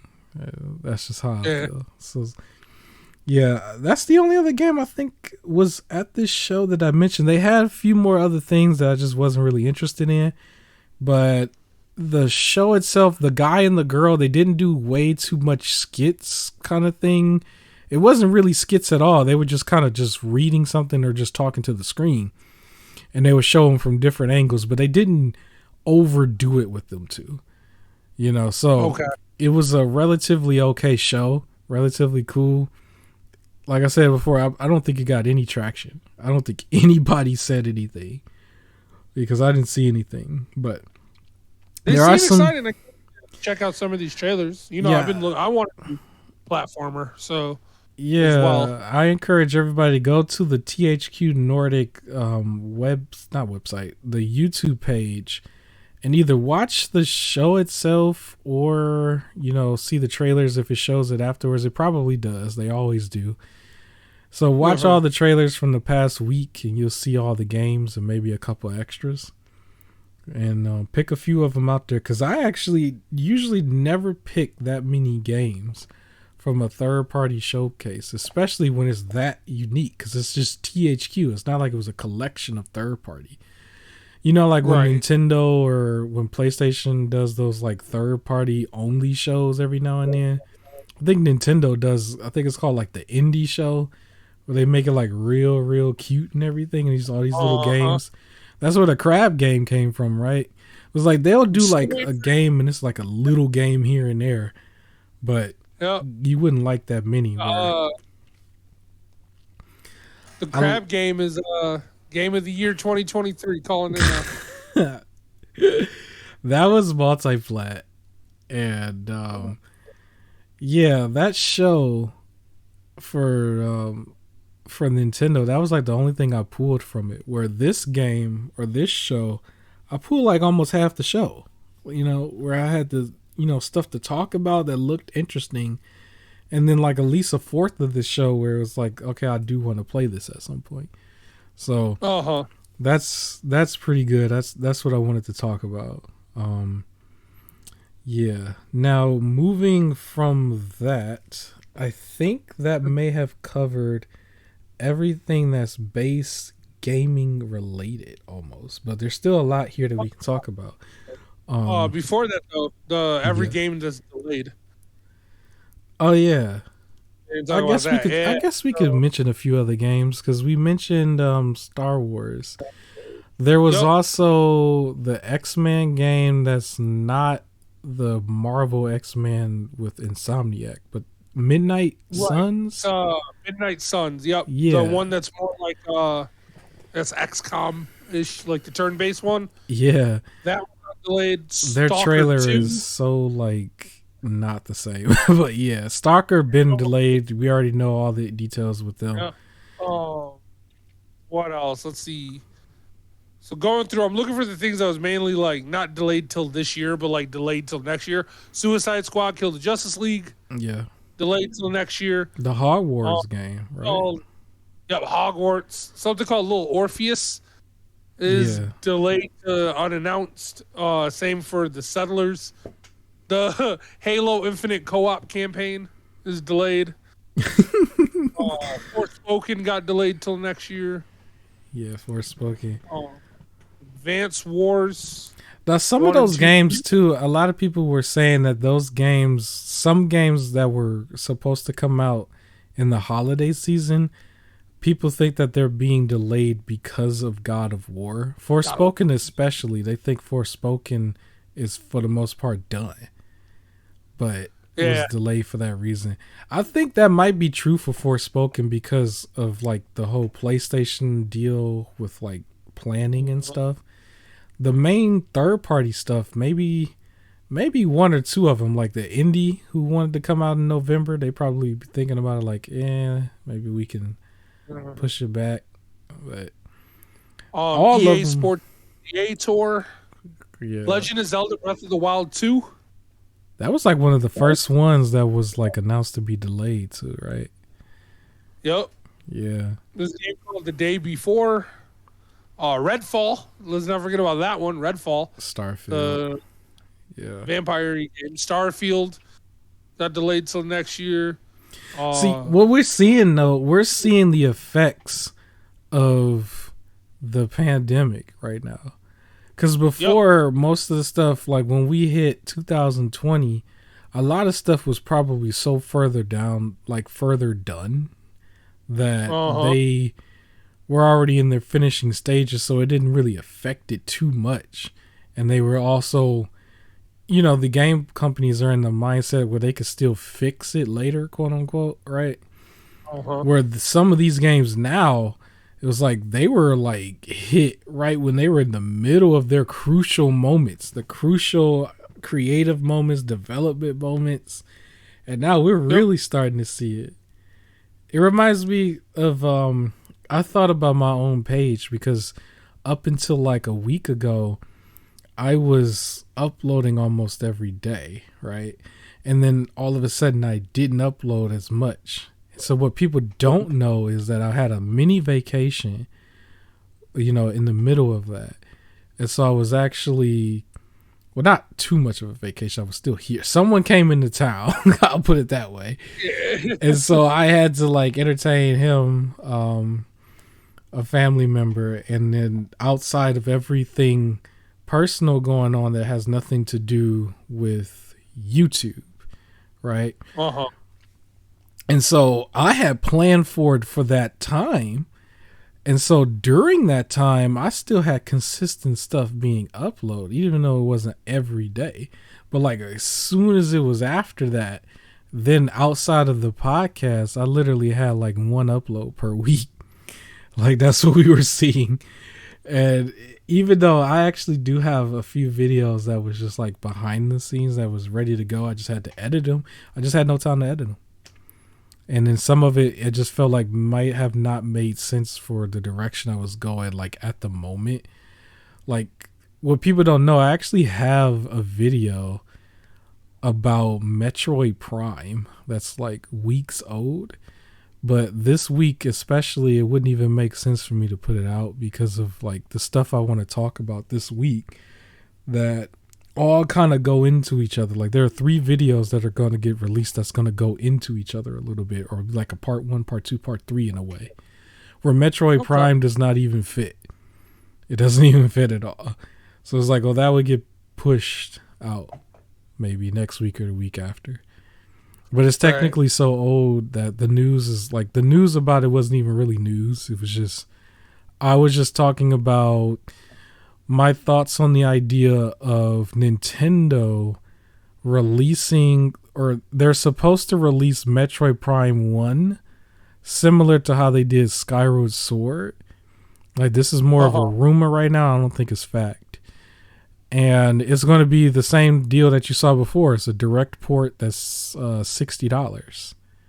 And it's like, it's what people wanted was the trilogy. They wanted 1, 2, and 3. But it looks like Nintendo is like, no, you're only going to get the first one and it's $60. And I believe that's what my video was about. And so, which actually isn't, it's all behind the scenes talk. It's not 100% confirmed. The thing is just, it sounds like Nintendo, right? It doesn't sound like Nintendo would give you all 3. Because they're all the GameCube and one Wii game. Even though there was like a trilogy on the Wii, they're separating it, I guess. So that was a vid. It's not as relevant because it's not 100% confirmed, so it was not something I was looking to put out right away. So that just sat in the background. But outside of that, there's a couple other videos too, but that one was still one of the ones that I thought was like a bigger one that I could do. Like I put out one that was like Black Myth Wukong, and that actually was pretty cool for the time it came out. But that was actually weeks old too. That was back when I was telling you. Remember I was telling you how I was like recording up to like 9 videos in a day. Like that was back around that time. It was like there's only so much you could put out, and I didn't put out everything. But yeah, so that was a thing.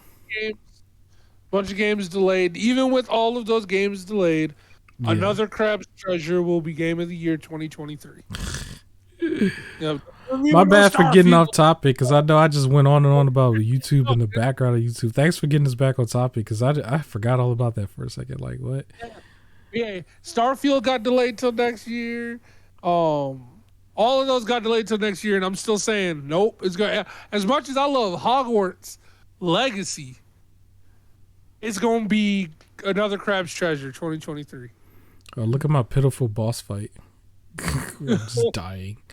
You're trying. You're trying your best. That's this is my first boss fight in this game, so I don't know what I'm doing. Or maybe I do. I don't know. I don't know if I win this. But yeah. So everything was delayed, But here's my thought process on it, though.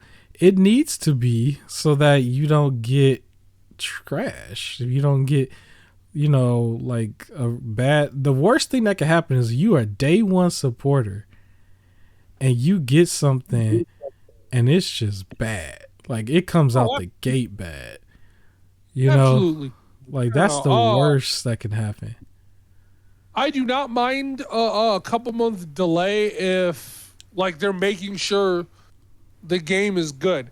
Where I don't like is things like Knights of the Old Republic, where it's like you just announced it when you ain't had nothing, and now it may never. Oh, that's a problem. But if it's just like our game's almost done and it's like, yo, it's not ready yet, we need a couple more months.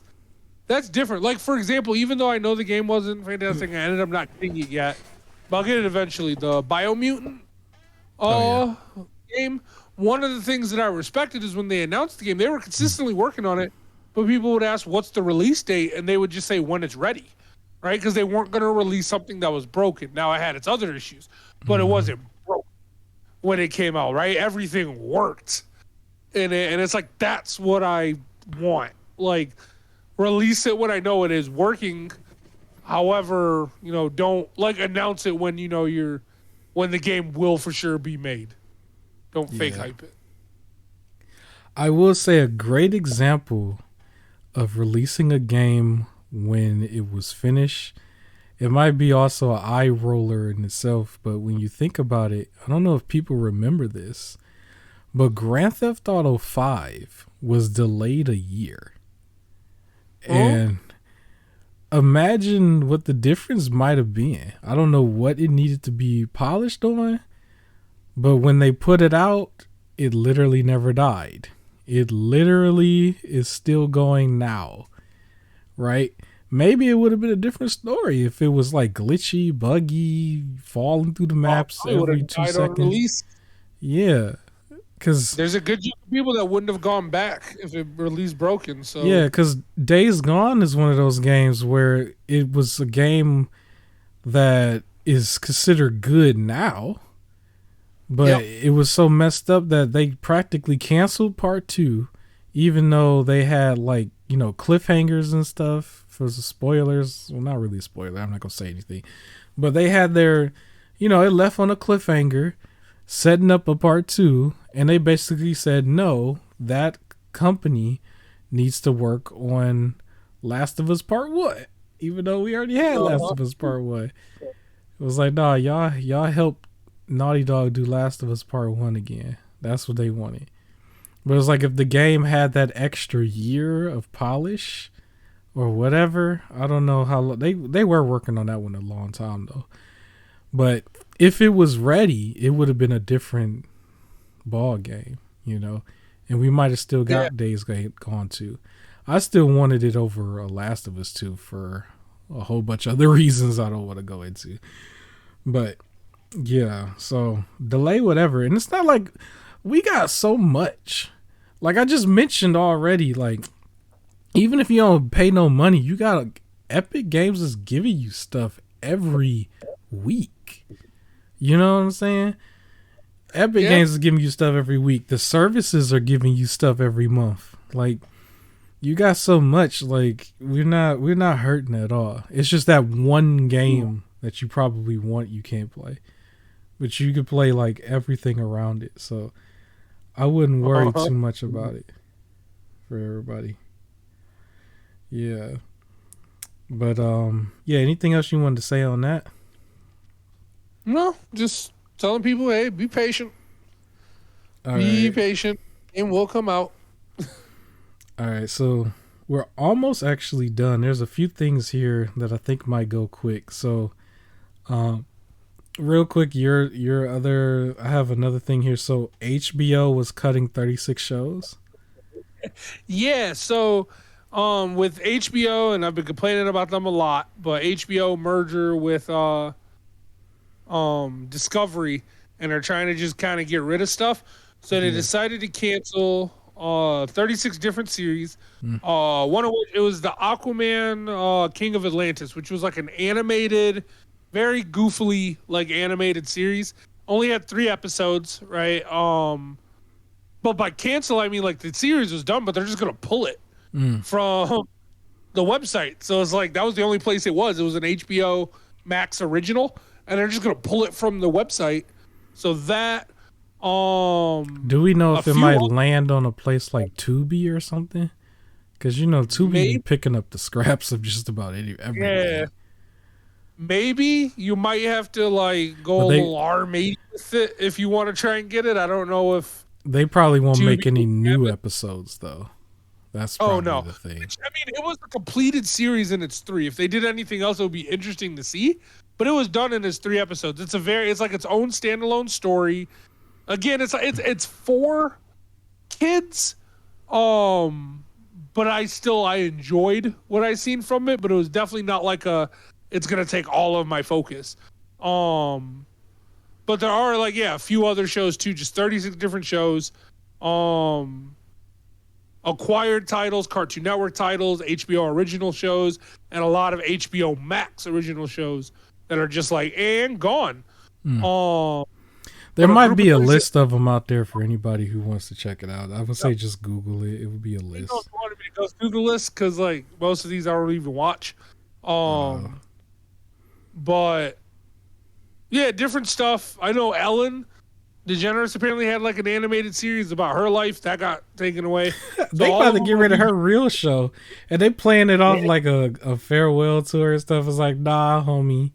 You got a lot going on that we literally can't get into here.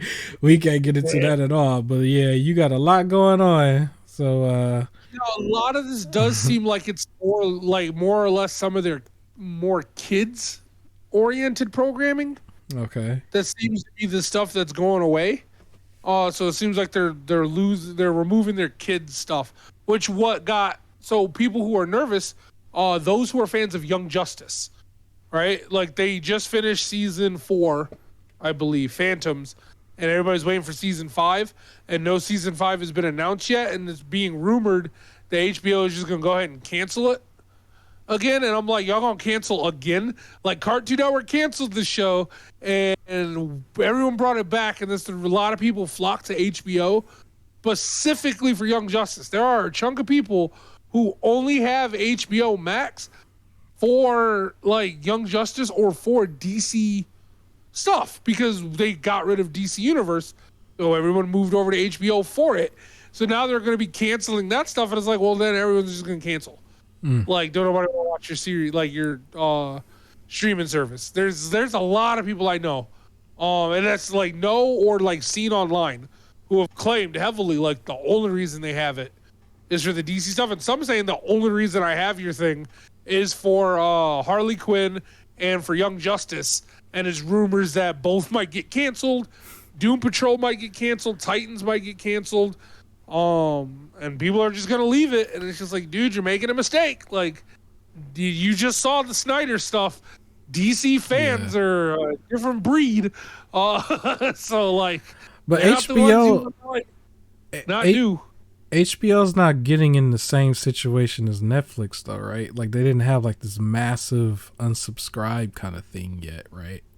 Not yet, but they're Not about yet. to. They're about because to. the plan is, well, that's the thing, is because they're planning on pretty much canceling HBO Max, canceling Discovery, and then making a new streaming service that's a combination of the two.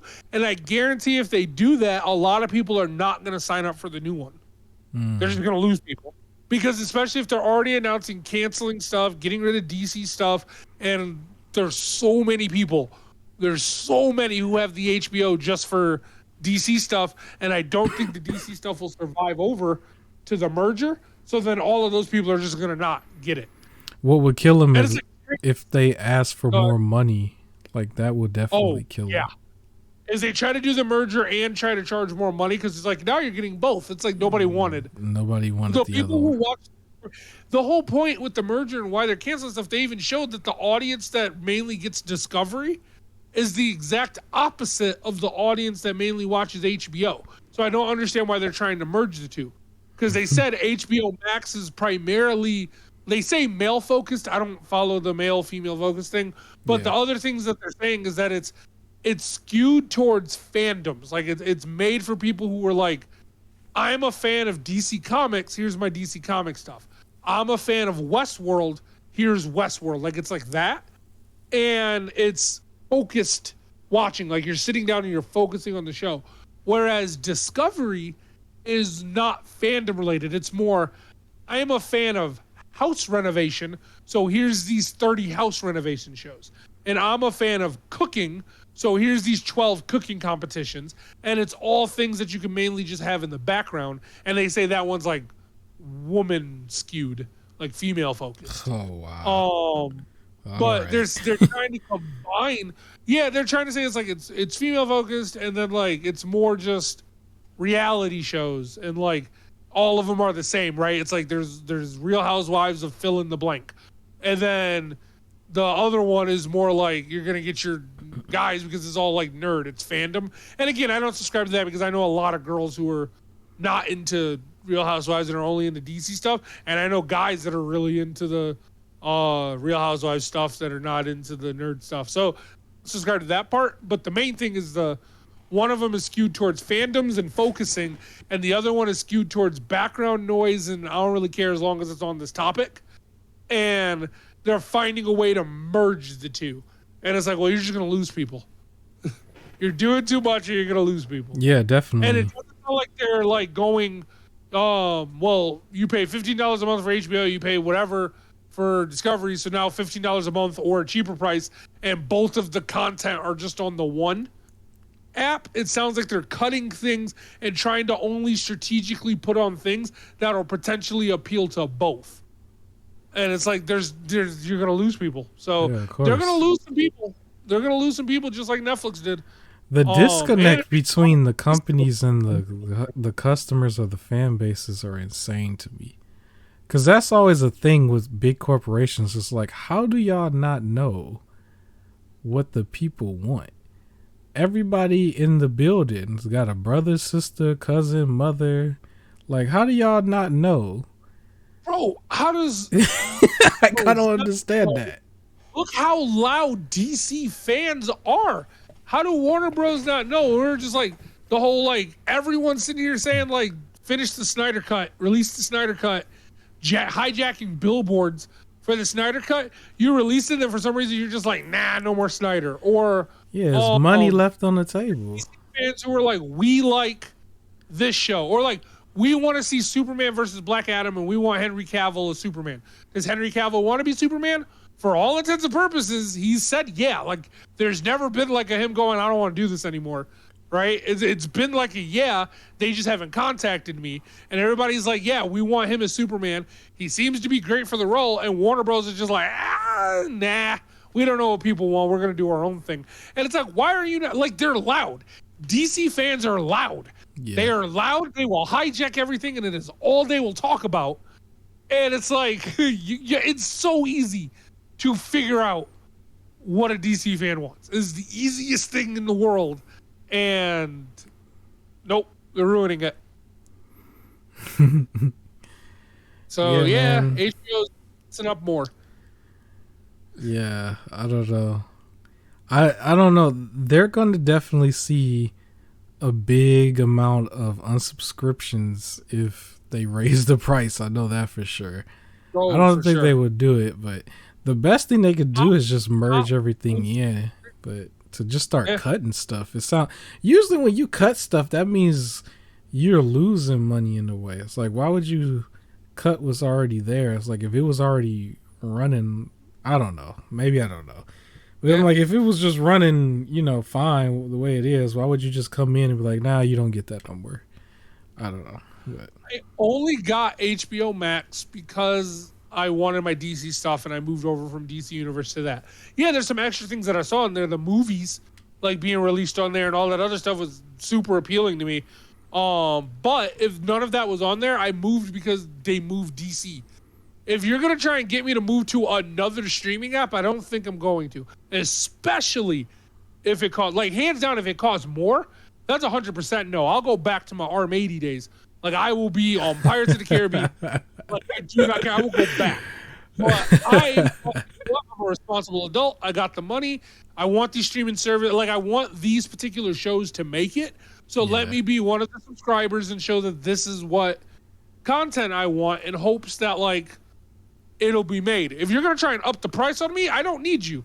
Like I have resources. I do not need you at all. So, and there's a lot of people who feel that way. Yeah. That's funny. We'll see. We'll see what they do. Cuz they have competition now. Like it used to be like Netflix was in a huge or a small pond as a big fish at one point.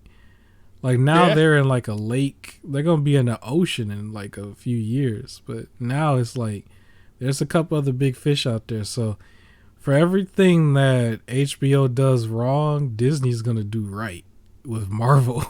They're going to just create shows and create the movies and keep them coming. They're going to pump them all out. So yeah, we'll see. I know HBO also has like that spinoff to Game of Thrones that they're hyping up. Like I still got to finish what's considered the worst season ever until I can get to that. I'm not watching the worst season ever. I have my own ending of what happened and Arya got the throne and it made sense and we're good. I don't need to watch. I don't need to. I didn't see it, so don't spoil it. Don't spoil. I'm not gonna spoil it. I won't say who, but I will say for those that are watching it, those that are like have seen it already or plan on watching it, it's the one character I did not like from the start of the series. Like it's the one character. Oh, yeah, no, but I got my own ending. That spinoff is supposed to be like a prequel, I guess, is what they're saying. Yes, so, for House Targaryen. Yeah, yeah. That reminds me. I literally stopped on Better Call Saul like way early on, and I think they're done or might be close to being done with that. Yep. Like I've seen like some trailers here and there, like passing. Like I didn't even want to see it, but I need to go back and finish that because they did that, and I believe they did a movie with Jesse at one point, and I forgot about that too. So I got to go watch all of that. So. Relatively old movie, but still Bob Odenkirk, the Better Call Saul guy. Did you see his movie Nobody? I haven't seen it yet. I remember I did write it down. You gotta watch it, man. Anybody who's listening to this, Nobody is a fantastic movie. Like it is a fantastic movie. If you're a fan of like John Wick style of stuff, like it's not as intense with it. But if you're a fan of that type of thing, right, where it's like a good old, like, I'm gonna beat everybody up action movie with guns, stuff like that, you will like this movie. It is a solid movie. I think also what I do want to say, I always wanted to also say I don't want to put pressure on us, but I'm going to put pressure on myself for next week, because I always said before, like, okay, don't make the mistake of making promises, but This might not be a promise for you because I do still want to get your input on the Nordic show for next week. So maybe you'll be able to do that, but there's no pressure on you, even though we're recording this. But for myself, I do want to mention the Prey movie next week because I know that was something that nobody I saw a lot of people talking about that and saying, and they're giving it so much praise. Now I have access to this movie, so I want to watch it maybe tomorrow night or something. I don't know, but I want to watch it, take notes on it maybe. And I'm not going to do a solo vid on it, but I would want to talk about it within the podcast at least. We won't do a spoiler thing if you watch it, but I plan on watching it. Okay. I actually wanted to watch it this week. Since I have some time, I wanted to make sure it gets watched this week. So yeah, trust me, it'll be watched. Okay. So yeah, that was just the only other thing. Other than that, maybe if you have time, just burn through the Nordic showcase and tell us what games you picked from it. Because I picked a few. Yeah, so that's probably it for the HBO stuff. I do want to mention right away, I guess, to piggyback off of movies in general. So they announced another Saw film. So what's the number on this? This is like Saw what? 10. 10. So, yep. Number 10, because Spiral technically was number 9. Spiral from the Book of Saw. And Jigsaw was 8. And then 7 was the one Saw 3D. I remember seeing memes on Saw like for a while where they was trying to act like they brought him back as a Terminator. And they kept making it look like he was a Terminator. So maybe that's it, maybe not. But there's going to be another Saw movie. They keep doing Saws. I will still watch it. I'm not going to hate on it. I will say, though, in the last few of them, I would put Escape Room ahead of it. I would definitely say watch Escape Room 1 and 2 for anybody. That's a recommendation I'll give you as far as the movie side. If you're into Saw. The Jigsaw Saw, either it was 8 or 9, was very similar to Escape Room. But Jigsaw. Yeah. Jigsaw is actually personally, my second favorite Saw movie. Oh, okay. It's up there. Like, I really liked how that one was done. Now, the director for Saw 10, I'm a Saw fan, and the director for Saw 10 is going to be the guy, Kevin Gruder, who did Saw 6 and Saw 7, which, here's where I'm skeptical. Out of the 9 films, those are my 2 lowest. So 6 and Saw 7 were my 2 least favorite of the Saw movies. Okay. And I basically watched Saw back to back for all of them, and then was like, I spent like pretty much like basically 2 weeks, and just went back to back for all the Saws. I saw the first 3 when they first came out. Probably the 4th one too. I was a very big fan of the 3rd one and the first one. The second one was almost like Escape Room as well, but it wasn't really that good. I remember. Yeah, no. So for me, the 3rd one, even though it is one of my favorites, it's number 4 in my list for me. I mean, 4 out of 9 ain't that bad. Okay. Saw is always going to be my favorite one, and that's more of the nostalgia thing and just that feeling. I remember because I saw Saw and Saw 2 when they first came out, and then I stopped there, and then recently I went through to watch all of them. But I remember that feeling of Saw when I was younger, and then when I rewatched it, just that ending reveal where he stands up and the music's playing and everything. So that always is going to be like a top 1 for me. So Saw, then Saw. Oh, come on, it's old. Yeah, that's not you. I did like Saw 3's theme. Go look up the Saw 3's theme for anybody. They remixed it and it had like nice bass to it. I remember I used to like have that on my computer and listen to it a lot because I thought that they did it very well. The original theme is a little iconic now. Like some horror movies have good themes, some of them don't. That was one where they really captured the theme that made it the franchise. The theme, the whole like puppet, and then the person in the like pig mask kind of thing, those jump scares. It's like it had a whole package to it that gave it its edge to make it more than just a regular old horror film. And so that's what made it go for so long. And it's another one of those films that just won't die. We were already talking about Paranormal Activity was another one. So these are bigger franchises. I think for you and me, Paranormal Activity was like a bigger, more like thing that we paid attention to together. Yes, we did. From Saw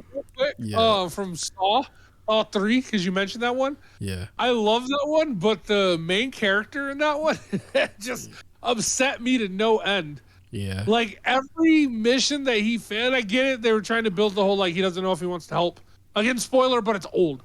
But his whole thing was he decided to help, but he decided to help too late. Like every single time, he would just stand there and pause, wait a minute, and then be like, all right, I'll help you. But that extra minute is all he needed to save them. He was always 1 or 2 seconds too late. And it's like, if you ain't hesitate, like you would have gotten this. So, right. Oh, man.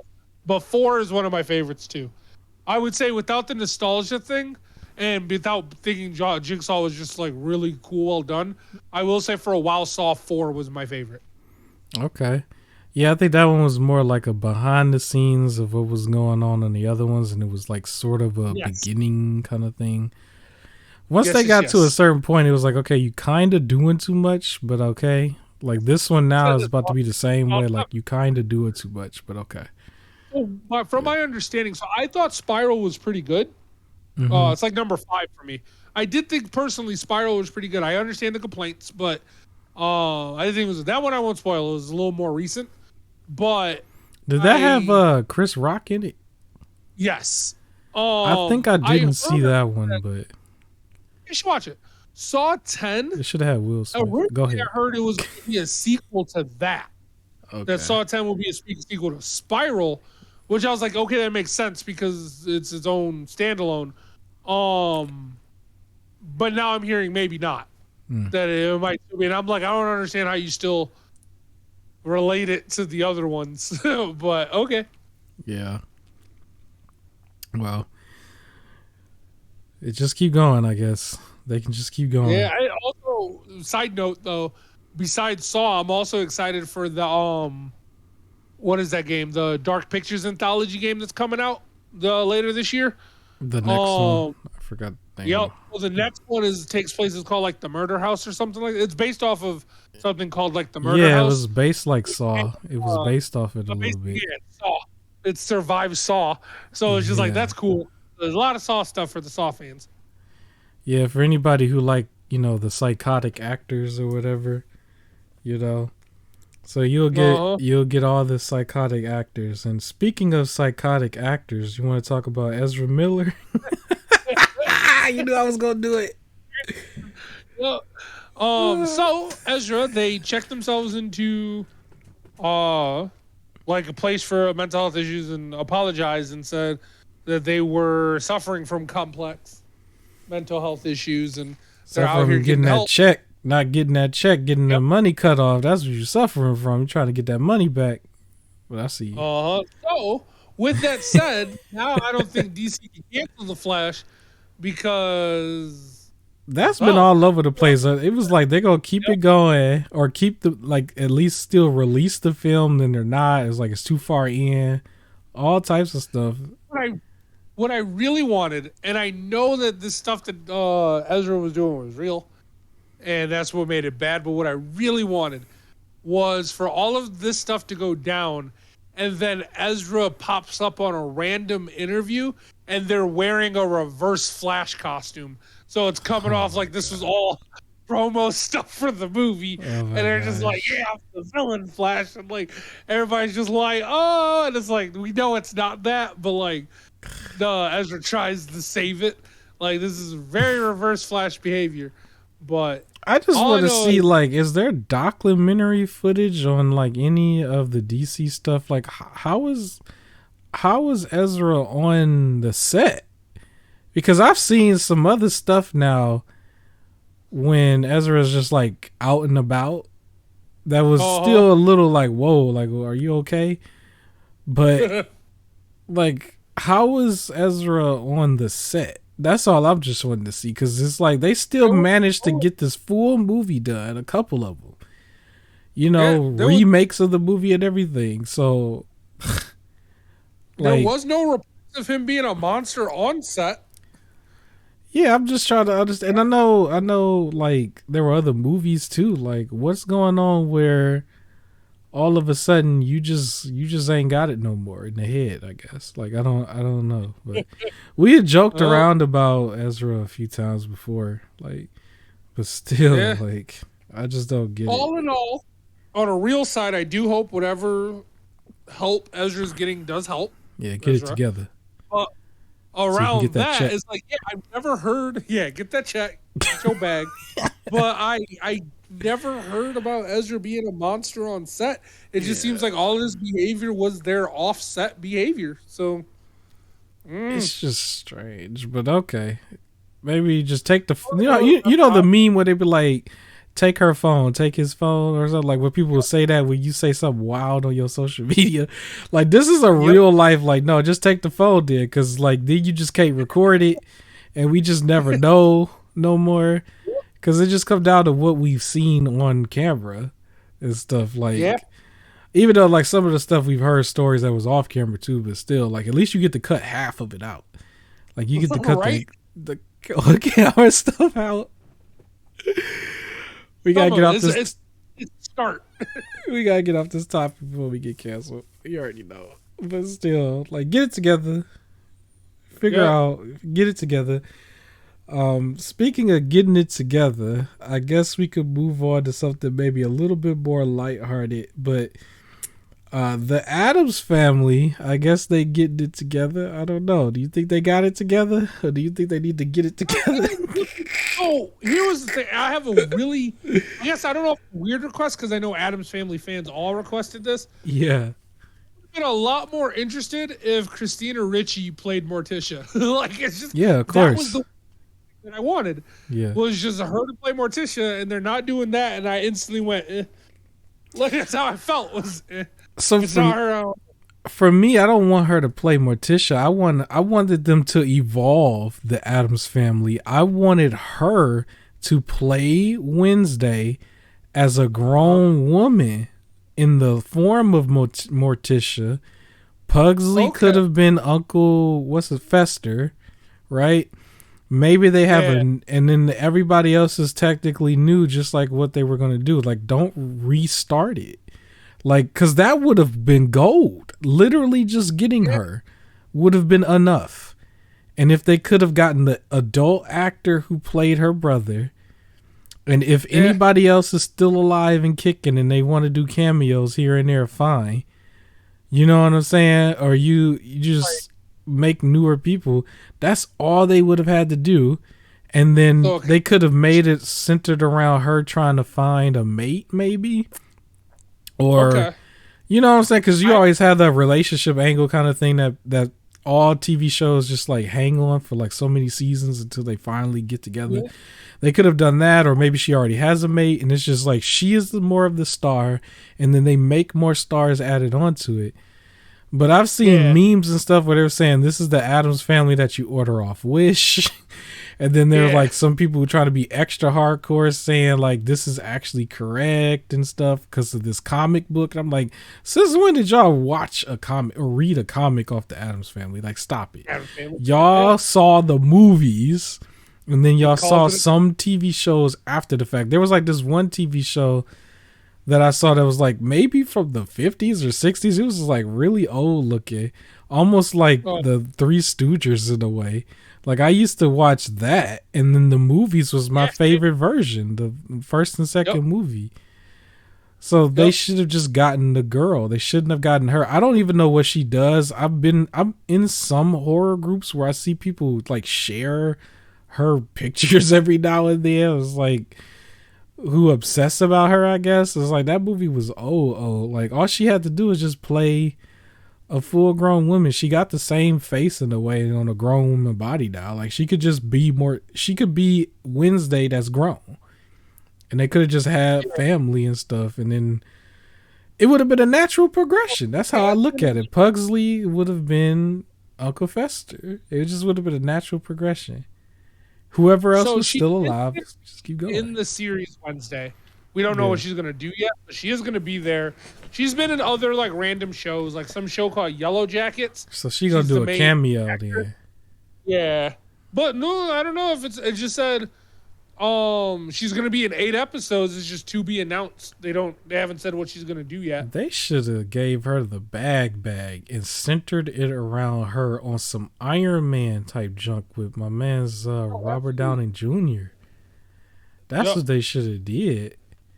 And what they're trying to capitalize on, I think, honestly. So Jenna Ortega, the one who's playing Wednesday, is relatively current popular. Like there's some like kids who like they follow her.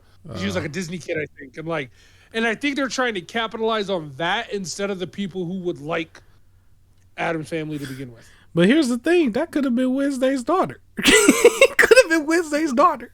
Really could have. It could have just been Wednesday's daughter. They could have easily fixed that. But like, So I was gonna say, like, a friend of mine, she's really talented. She does like plays and everything. Yeah. And they did an Addams Family play that I actually went to go see.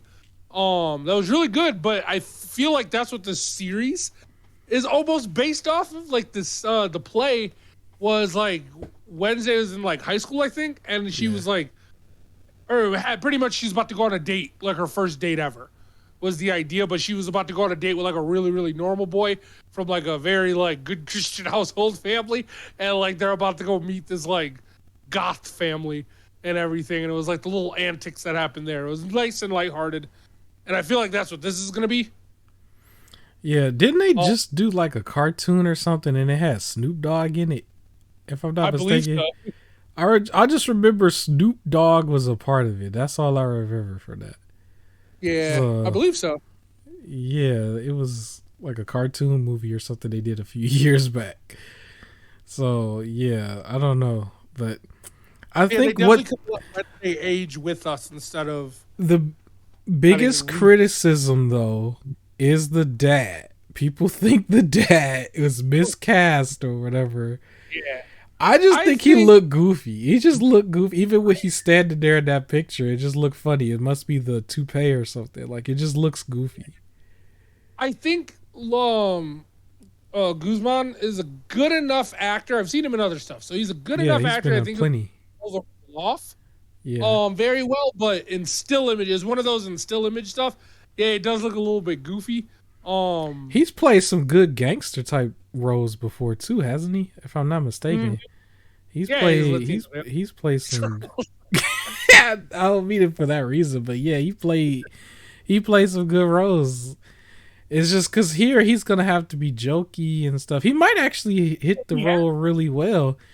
I think it's just the aesthetics of it, because everybody's looking at the other guy, the guy who played in Street Fighter, like I forgot his name. He's a legendary actor from back then, but he has a different look to him. He's a little bit more skinnier. He's got a chiseled jawline a little bit.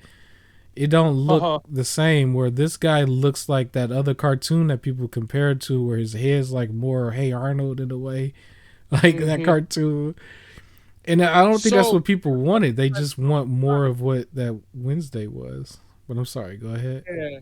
Luis Guzman was in the movie Keanu, the Key and Peele movie, where they had a cat they were trying to save from some gangsters. But I've seen Luis Guzman in a lot more comedy stuff than I have in his serious stuff. So I know he could pull off the comedic stuff. Like he was in Dumb and Dumber. Like one of the Dumb and Dumbers, not the original one, but he was in one of the Dumb and Dumbers. He was in Crocodile Dundee 2. Keanu. Here's my question though. Things like that. Like he had his own little comedy, I think. It was a sitcom that he was in called Louise. He was in an episode of Community. Like, so he's done comedy stuff. He can do it. I got one question though. Even though we ain't seen neither one yet, which one is technically worse? Is it him playing the dad or Chris Pratt playing Mario or Garfield? Chris Pratt playing Mario? Chris Pratt playing Mario and Garfield is absolutely 100% worse. It's like funny though. It's funny to me because it's like we technically didn't see what he would do there, but everybody's already dismissing that a little bit. Worse. I will say, yeah, go ahead. Still voicing Mario. Like it's not even like he's retired. The guy who voices Mario still voices Mario in all of the Mario games. And then when you go to make a movie, you go Chris Pratt. No one's seeing the Mario movie because Chris Pratt is in it. Like they're seeing the Mario movie because of the Mario. So use the real Mario voice. And then Chris Pratt said he's not going to do like pretty much the Italian mocking thing. So it's just going to be Chris Pratt talking. Yeah. Like, oh my God. I remember Ice Age was a movie that I think suffered a little bit because I guess they wanted to go put Drake and Nicki Minaj in there and make them like voice act, if I remember correctly. And they were hot at the time and they're still relatively relevant now, but still, I guess it was just like people who wanted to just watch, Ice Age type stuff. They were like, we didn't ask for this. We don't know them. We just want regular actors who play in the film, I guess. I remember that being a thing. But it was just the voice of Drake and Nicki Minaj. So you might have a situation like that where it's just like, we're paying these big name people. Even though he's an actor, his voice has been the same to me. Whether he was Star-Lord, whether he was in Jurassic World, like, it's been the same. So that's what you gonna get. He gonna sound just like that as Mario. He gonna be like, he's gonna be on some It's a Me Mario. He's gonna be like, hey. That's just gonna be like, hey, what's up? EG, I need you. He gonna be like, where's Gamora? That's what he gonna say. Yeah. And what he is Luigi. So he's just where's like, hey, Peach? Luigi. Guy. Like that's what's gonna happen. They gonna redo that same scene from Infinity War, but he could be like, where's Peach? And then Bowser could be like, I had to get rid of her. That's what they gonna do. They gonna do that same scene. So bad. So we'll see, man. Addams Family. It's gonna be episode. It's gonna be the same length as Resident Evil, right? Isn't it gonna be like that? Yeah. 8 episodes, but did you just imply that Bowser is gonna kill Princess in the movie? Maybe. Maybe not. Maybe he'll just kidnap her, right? He always kidnaps her, I guess. Yep. We'll see. Addams Family, I don't know how they'll do that. They just have to be quirky and weird. It works for a movie plot. The movie plots work, but as a TV show plot, I don't know how they would stretch that. I think it'll be fine. It just could have been so much better. What if it's like Resident Evil? I haven't finished them still. That's another thing I'm gonna challenge myself on, but I can't make promises that it'll be by next week. Maybe in 2 weeks. You gotta finish it, man. There's some things I want to hear about from you. I've seen the screenshot of him looking like Blade. I have seen that. People be memeing it. Watch it. You gotta watch it. You gotta see it in action. But that was one where Wesker was the one who people would say was miscast for probably the same reason that they think that the Addams Family Gomez is miscast, but it was for the Gomez one. Yeah, I disagree with that because, like, of course you're gonna get a Latino actor, Gomez. Like, it's Gomez. Like, come on. And I can understand the miscasting for. But Wesker, he was like that too before. The one that everybody liked from the movie, he also was Latino, wasn't he? It's just he had a different look to him. He had more of a different statue and stance to him. It was more of that. He looked better in the suit, clean cut. The suit was tailored, and he had a chiseled jawline. Like, that was a certain look in that time frame. And so he embodied that role. Where, you know, he looks more like Uncle Fester. It's just like, I guess it's a shaming kind of thing. And it's funny because people who would probably be against shaming, they're almost showing their inner thoughts in a way. Like, you're against it, but you're gonna shame, because that's what it is. Because what else are they going off of? Where are they going off? Because they didn't mention anything about like with Chris Pratt that you mentioned. Like, oh, he's going to just be Chris Pratt. And this doesn't make sense to Mario. It's like the opposite, right? Because Chris Pratt is more like chiseled, clean cut. Well, Mario is more round and more like short. It's the opposite. It's the opposite. But yeah, we just got to see the finished product, I guess. Hopefully, it won't be like Resident Evil. I will watch. I will say I will watch at least 2 more episodes of Resident Evil this week. I will say that. I am way more confident in Addams Family being good than I am in the Mario movie being good. Yikes. Okay, well, we'll see. 100%. And if it's bad, man, Netflix might get like even more subscriptions lost. They might lose even more if it's bad. Hopefully it's not bad. But if you like this show so far, we are in deep overtime. Hit the like button. There is a slight more that I want to go on, but I think we're out of on paper topics. Let me look. I think, yeah, we are out of on paper topics, but let me see. I just want to glance. Yeah, I don't know. Yeah, we're out. But there's a couple more things I want to talk about. Before that, was there anything else you wanted to mention show related that you might want to mention on the show? We'll let you say what you got to say before we wrap it up.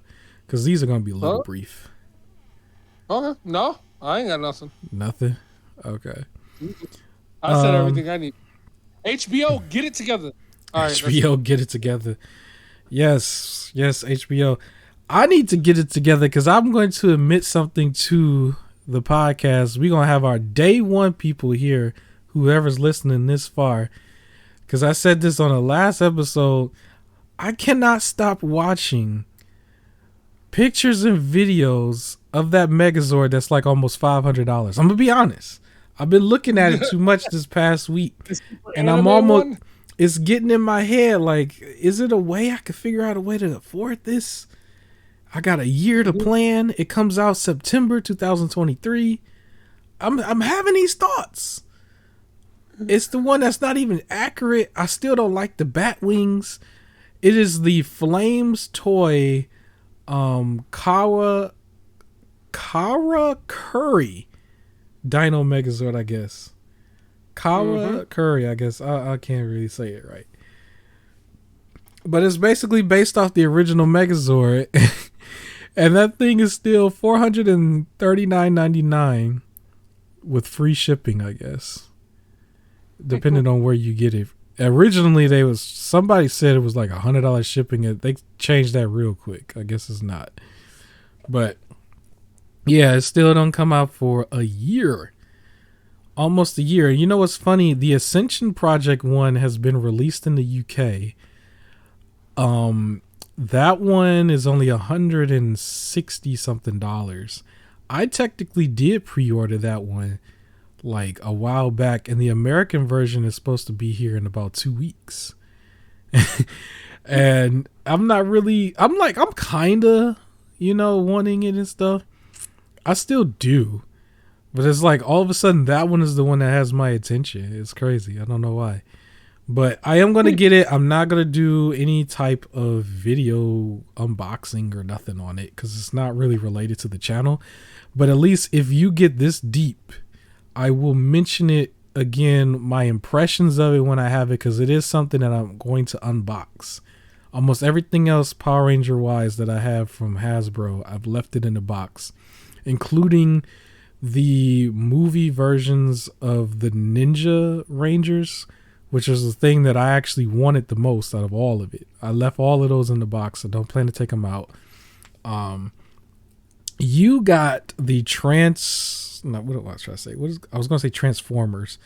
No, you got the Tyrannosaurus Sentry Red Ranger. Finally. Yeah. Yes. Did you take that out the box? No, not yet. Okay. Do you ever plan to, or you just want to prop it? Yes. Look at it? Oh, you do want to? Yep. So the idea that I thought when I bought, because I'm not usually into action figures. I'm more into the like statues, figurines, and Funko Pops. Yeah. And I had bought that Lord Draken one. and I already had as a gift, it was a 2-pack of like Psycho Red and Lost Galaxy Red. Yeah. In which case, then I got the idea of making a whole like villain display that I could do. So it was gonna be like Lord Draken, Psycho Red, Psycho Green, and Ranger Slayer. Yeah. And then it was gonna have the Phantom Ranger. And I think I also have a SPD Alpha Squad, the evil red one. Okay. And Cyber Villain Blaze. So it was like a bunch of evil Red Rangers. And then it was gonna have the Phantom Ranger and like the Lost Galaxy Ranger like knocked out, essentially. While they were like taking over was what I was gonna do. I was gonna get more, but then I was like, you know what? Like, stop buying stuff, basically. So I limited to Psycho Green and then a bunch of evil Reds. Yeah. I think the only other thing I had looked at one of those like, I guess statue or figure turner things. I don't know how to say the actual name, but you know how you put the figure thing on something and it just turns around in a complete 360 like real slowly. I had thought about buying one of those. But I would never really like, it would be for like maybe a YouTube shot or something, but I don't even see myself like even in the background of a video. I don't think it would fit. I will say, for anybody who's this deep in, I do plan to make a part 2 and a part 3 video to me requesting a AAA third person Power Ranger game. The first one I just requested it. So part 2 and part 3 I'm going to give different ideas that are just free ideas that I'm hoping somebody could like pick up on and you know, try to make it happen. But just an idea on the storyline wise, maybe how the game could play. So I'm going to write those ideas down and formulate 2 different style of like videos, because I think there's 2 storylines that I think that could work, but probably won't work together because it would drastically change the game. So yeah, it's like one of them would be, I'll give y'all a quick spoiler on it. One of them would be just centered around one team, basically. And then another one is just like almost Avengers style, where it's like multiple universes of teams. And it's like, you know, so it wouldn't work. Like the way the story would work would be different or convoluted from one side to the next. So there's going to be ideas, at least 2. I do want it to be longer than that because I would like to try to encourage YouTube to pick up, like if I ever asked YouTube to like copy one thing, like copy this, they copy each other's pranks and stuff and all that other stuff. Like, no, copy that so we can actually get that game out. You know, I would day one it. I would probably day one it, even if it looked like Gotham Knights. It's like I would want it to come. For sure. They don't do that. So yeah, that's the only other thing.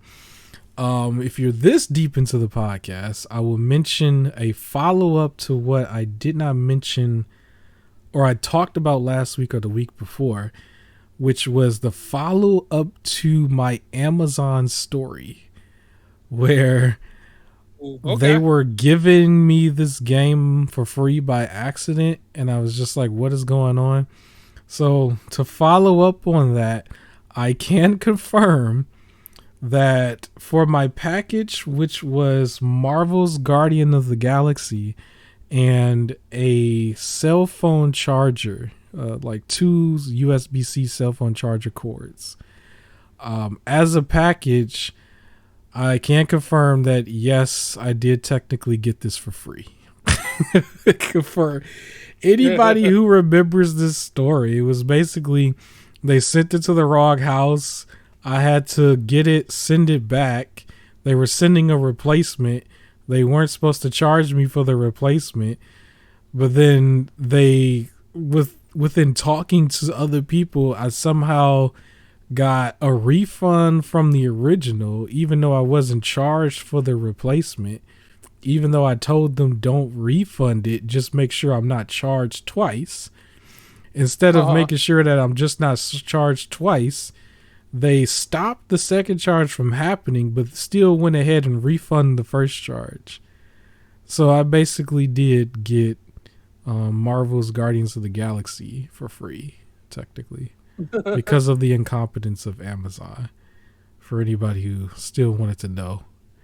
So yes, that was a thing. Yeah.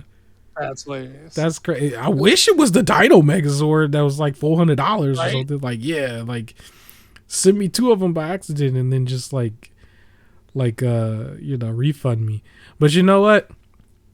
Hasbro, I will mention, they also had like that, like incompetence in a way too when it came to the Black and Gold Lord Draken. Remember that? They sent me 2 of them bad boys. They sent a few people out there, 2 of them. I don't know if anybody knew that, any super nerds out there, but they canceled like everybody else's and sent 2 of them to the wrong people, and I was one of them. And then it was still one of those limited edition where they were never gonna make it again, and it was like almost a controversial thing. And so they opened up the pre-orders again so that everybody would have a chance to pre-order one, and they'll just make yours eventually. And before we even had this podcast, I remember thinking, like, why didn't they just do that for the PS5 and the Series X and Series S? Because that would have killed the market when it came to scalping. Because all you would have had to do was allow everyone to pre-order, and they'll get theirs when they just make it. It was like Hasbro literally did that. Now, yes, it was because of their incompetence in a way, but they literally had that system that like set up. And it's like, that was all the game systems had to do from day one, all the way back in 2020. But instead they had all this mess with like, we got to fight bots. And even now there's these like $900 bundles and stuff like that. It's like, all you have to do is just pre-order yours. And then when you get it eventually, let everybody pre-order exactly the same, and you get yours, and there would literally be no scalper market because everybody would have been able to pre-order.